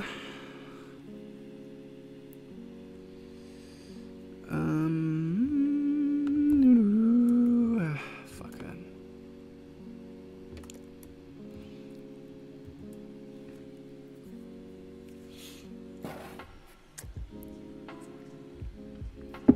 What would you guys suggest?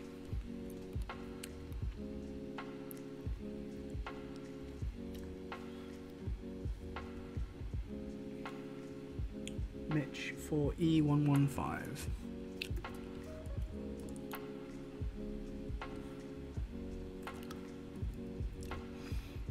That's not going to fit. Mitch for E115. That won't fit in there. It'll fit in there like. Ooh. At Mitch 1E. No, oh man, I'm such a retard. Mitch 4E115. If you tried on your phone, I think you can see more of your retweets than you say you can. Okay, cool. I'm gonna check on my phone. Please, God, please. So what if I just go to the actual tweet itself and then click on retweets from there on my phone? No, not followers, you douchebag.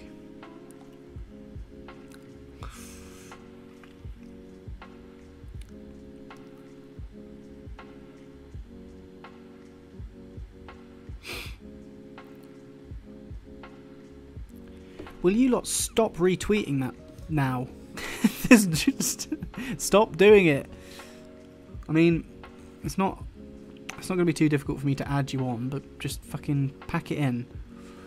Barna underscore. Ooh. Stop it. Barna underscore stop underscore it. Cheese, Blink Cake, Heather, Loneliness, Tunatic, Lucifer, George Sparkle. I don't recognise that one. Have I done? No, I do. Elcor, Spoopy Natural. Okay, that's a new one. At Spoopy Natural. Oh. At That's fair. Oh yeah, thank you for helping out with that. I would have just given up and just deleted my life and just never seen any of you again. Fucking... I'm not very good at computers. I mean, I can, like, draw and edit and stuff, but I'm not very good at, like, social media. Underscore DA at Blazer Ring Trails Venander at Venander YT. Oh, cool. At asexual pedo. For fuck's sake. At asexual pedo. Nice one. At evil with a 1 cookies.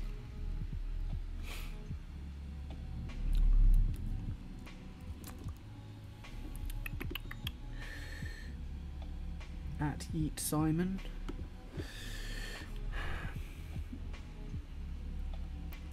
Eat Simon. So close now. Fucking hell, I've been drawing this for hours. Thank God I didn't hoodly. And it looks alright. It could have looked a lot worse. At King... Fuck. Kingdom. Kingdom Spaz. Brilliant. At Moo underscore Kai 297.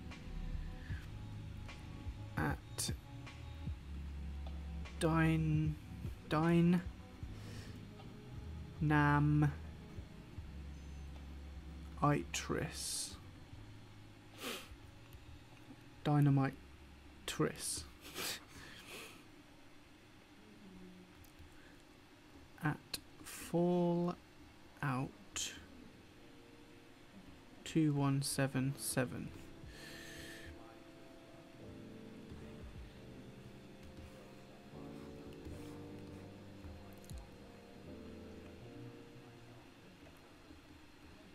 Spaced Oyster. Big up yourself.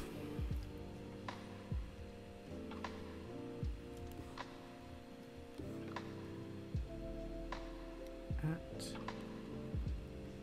throw. Oh, fuck. It's not gonna fit. Whew.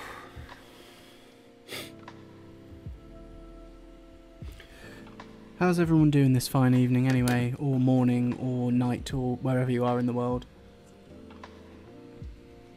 I've been given a very large smoothie for dinner, which tastes like it's got spinach, apple, kale and banana in it.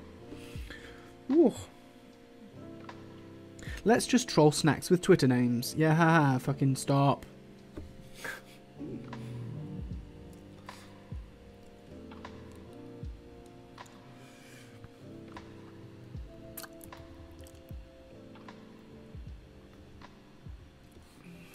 I think that one can fit up here a bit. See you later, Doven. So at throw away 3261. Jack Ramage 3. Now, where's that gonna go? At Jack Ramage 3.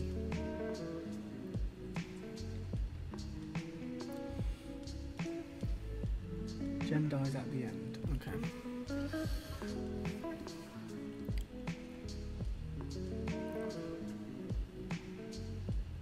All these long ass Twitter handles don't fucking fit anywhere. suppose it's my fault for trying to cram them into some stupid place.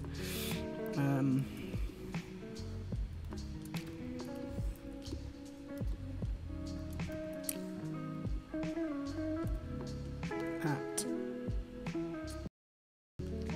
Jen dies at the end. Who doesn't? Am I right? Fuck. Can't really fit any more in here, guys. Shit. How many have we got? 1, 2, 3, 4, 5, 6, 7, 8, 9, 10, 11, 12, 13, 14, 15, 16, 17, 18, 19, 20, 21, 22, 23, 24, 25, 26, 27, 28, 29, 30, 31, 32, 33, 34, 35, 36, 37, 38, 39, 40, 41, 42, 43, 44, 45, 46, 47, 48. So we're like 25 off. God damn it. Okay. We can do this. I have my reasons. At Frostmacht.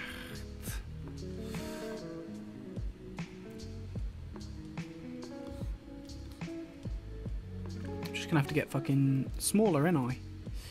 Poof! Let's lock in one more. At Ludwig van 9. At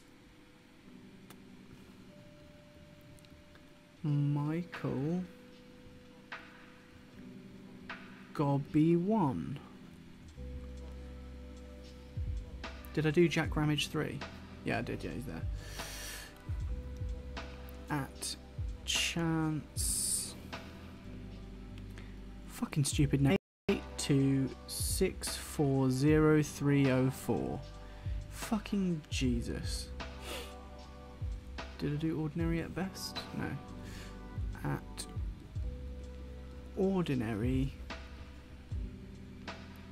at best. Do you know what word really annoys me? Extraordinary.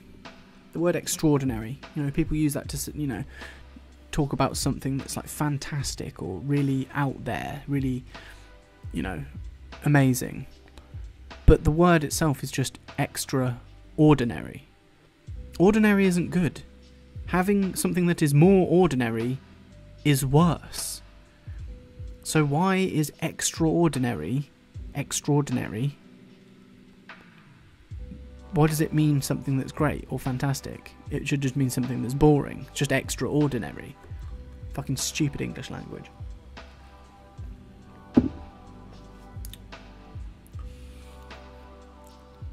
Oh, that's not an at. I've lost my mind. Bottled soup 1. Atomizer at Atomizer 2020. At Cancerous, lovely. Oh, fucking idiot. Youssef. At Riser _ Moon. At C Molnar _ 69. At Quant 723. At Lane and Sue. Oh, there he is. That's Justin. Alright, I'll give you a fit. I reckon you'll fit in there. Oh, bloody hell. At Cynical. Oh, it's not gonna. Is it gonna fit? Cypher.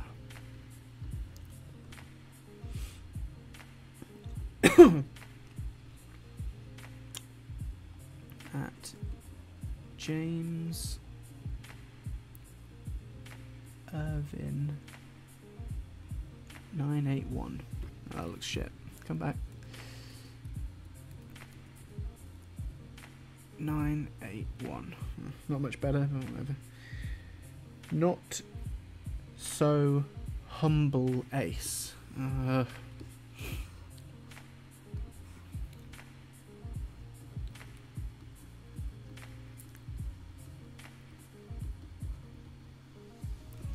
At not so humble ace.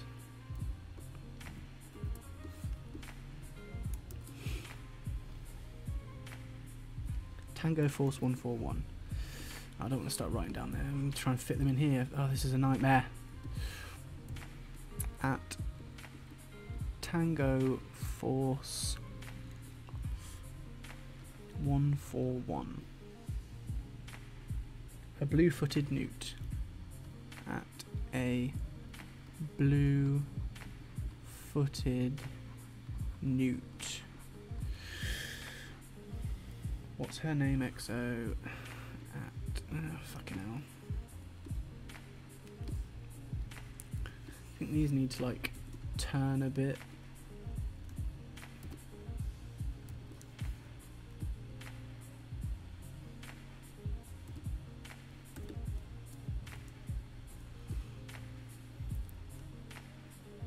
At what's her name? XO at Game Wolf 66. Kevin the Mevin Jr. at Colby A Savage. Colby A Savage at breed_diamond. Whew, jeez. How many more have we got left? Not many.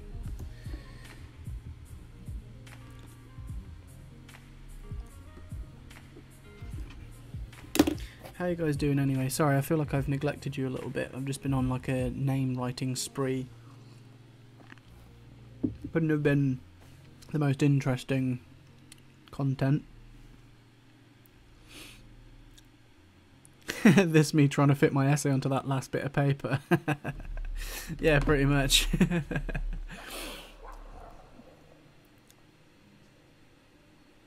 Extra is actually above beyond, like extracurricular is that which is outside of curriculum. Okay, so it's like above ordinary. Okay, got you. So it's not more of, as in my interpretation of extra, which is probably a more modern telling of that word. Okay, fair enough. Alright, I retract my gripe. I don't know if you guys are getting really nice smoothie chomping ASMR coming through on this stream or not.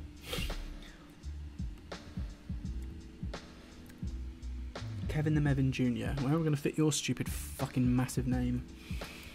I'm just going to have to do what I didn't want to, and here, and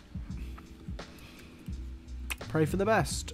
At Kevin the Mevin JR.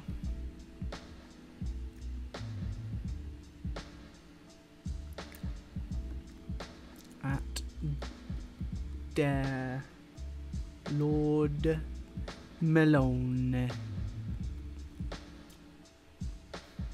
At fuck that up. Lot T Berry 415.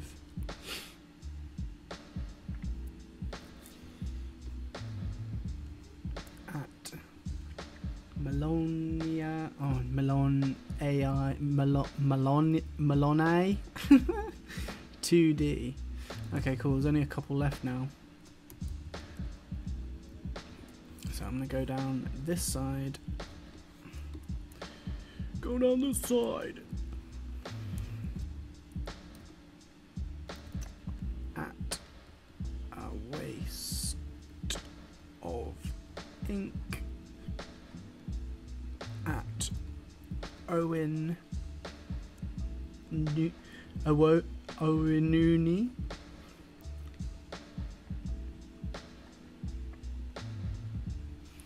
At Doomlish Vivo. I think that's everyone. Fuck. Jesus, right. Let's have a butcher's, shall we? 1, 2, 3, 4, 5, 6, 7, 8, 9, 10, 11, 12, 13, 14, 15, 16, 17, 18, 19, 20, 21, 22, 23, 24, 25, 26, 27, 28, 29, 30, 31, 32, 33, 34, 35, 36, 37, 38, 39. So, 39 over here.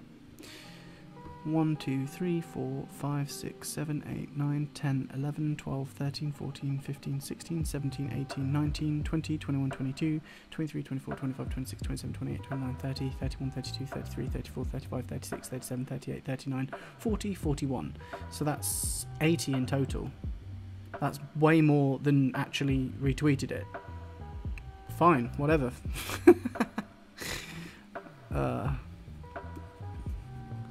There might be some doubles on there. Fuck knows. Let's check the chat. See if everyone's going absolutely apeshit about it.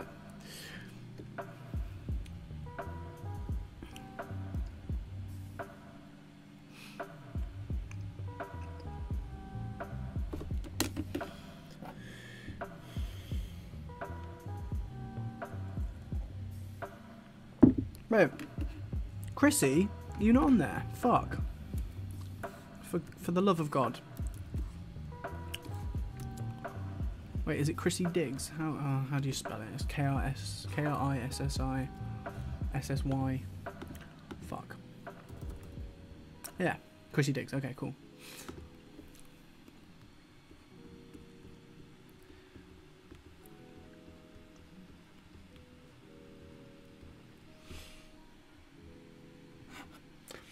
Ladies and gentlemen, we did it. Oh man, I've probably missed someone and I'm super sorry if I have. That was an absolute fucking mission. Didn't intend for something like this to happen. I thought I'd get a few, maybe like 10 max retweets on that and I could just draw some cute little pictures for everyone. But no. I'm not complaining, I'm just saying it made it quite difficult to fulfill my promise of doing a little image for people. Oh my god, right, still not fully happy yet. There's like still a few more kind of red bits that need sticking on. Like, I reckon you'd get like a little bit. Would he get a bit on the top of his mustache? I don't feel like it's the right angle. Nah. Tom's kind of at an angle there.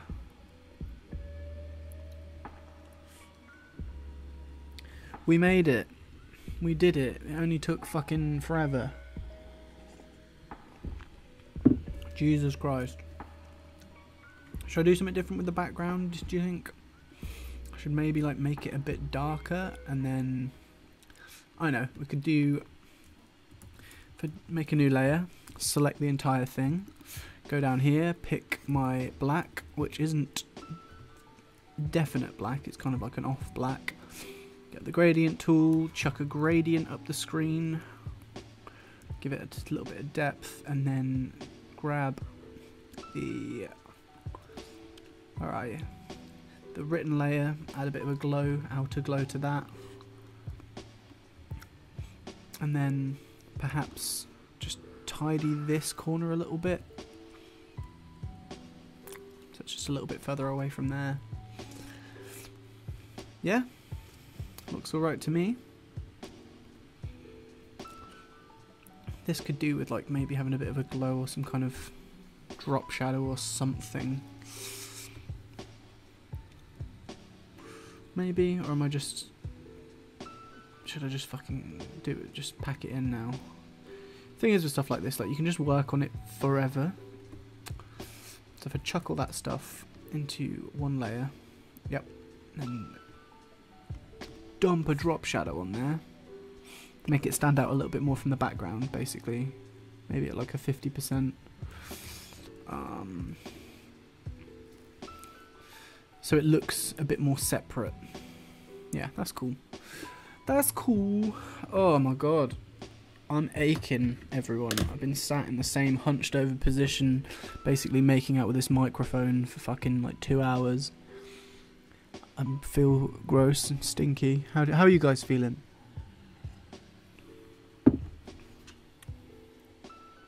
And yeah, that's right. Like, thank you all for like joining in and being here as well. That's like awesome of you guys. It's nice. Like, I normally just kind of like sit on my own, and just draw all day and don't have anyone to talk to. Boo hoo. Hedge Charm says, got a New Year's resolution.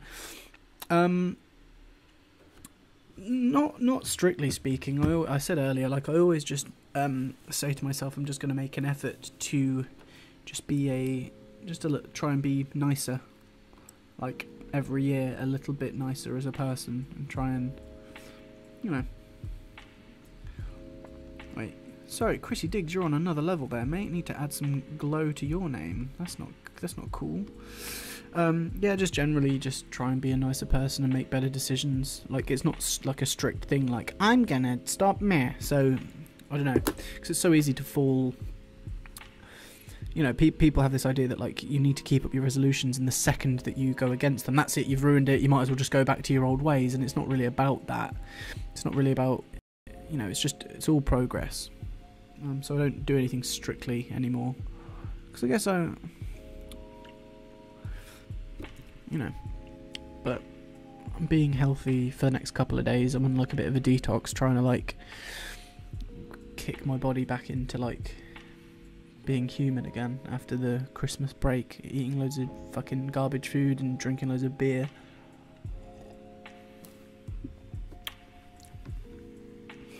Sleepy since it's 4 in the morning here. Jesus, man. Go bed. But yeah, cool. So I think this is done. I'm gonna save this up as a little PNG. Thank you for 6k to my social folder. Go to Twitter. Can you tag fuck loads of people? I might tag everyone in it as well. Give them all those notifications back. Does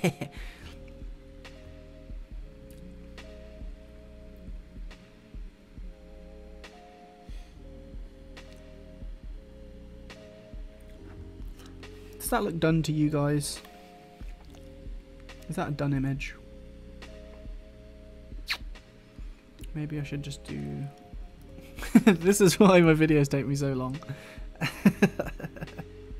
It's like, is this picture finished? No, let's do more stuff. So if you grab the ellipse or the elliptical marquee tool, make sure you got a feather on it. Smash a big fucking circle in the center. Right click, select inverse, so you pick the edges of this layer on a new layer. Get the paint bucket tool with the black you want, dump it in, you get a bit of a vignette going on, then turn that layer into multiply, and what that does is it draws the eye into the center of the image because it darkens off everything else, but that's a bit too extreme. Can't really read the names down the bottom anymore, so pull that back to about 50%, maybe even 33, just to give it a bit more, like, it feels a bit more dynamic then. I might even chuck that underneath the red.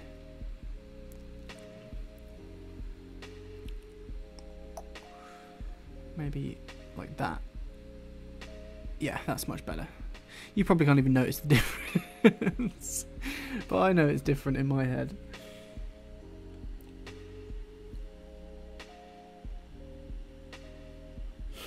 Okay, thank you for 6k, PNG. Replace. Cool. Alright, dudes. I'm gonna drop that on Twitter. I'm gonna fuck off now and get working on my next video, which is gonna be the answers to the 5k subscriber Q&A. I'm gonna try and get that out in the next 18 days. But yeah, try and get on the Discord if you've got the link and you use Discord. Follow me on Twitter. Find me anywhere, basically. I'm always happy to like talk about things and like fuck off about films and moan about shit. So if you're bored, you want to hit me up, feel free. I'm here. And thanks for checking the stream out. You've been awesome. I'm going to do this again maybe when I'm doing some like designs for the Q&A episode, because I've got loads of stuff storyboarded out that I need to draw. I just need to work on being able to be more productive while streaming, because I don't know, I want to be entertaining, sort of, you know, I want to be saying something. I don't just want to be sat here brain dead staring at the screen like I normally do, but at the same time it kind of distracts from focusing on the drawing and shit. I don't know, I need to just get better at it, basically, so I'm just gonna have to practice, essentially. But yeah, love you all. I'll see you on the next one.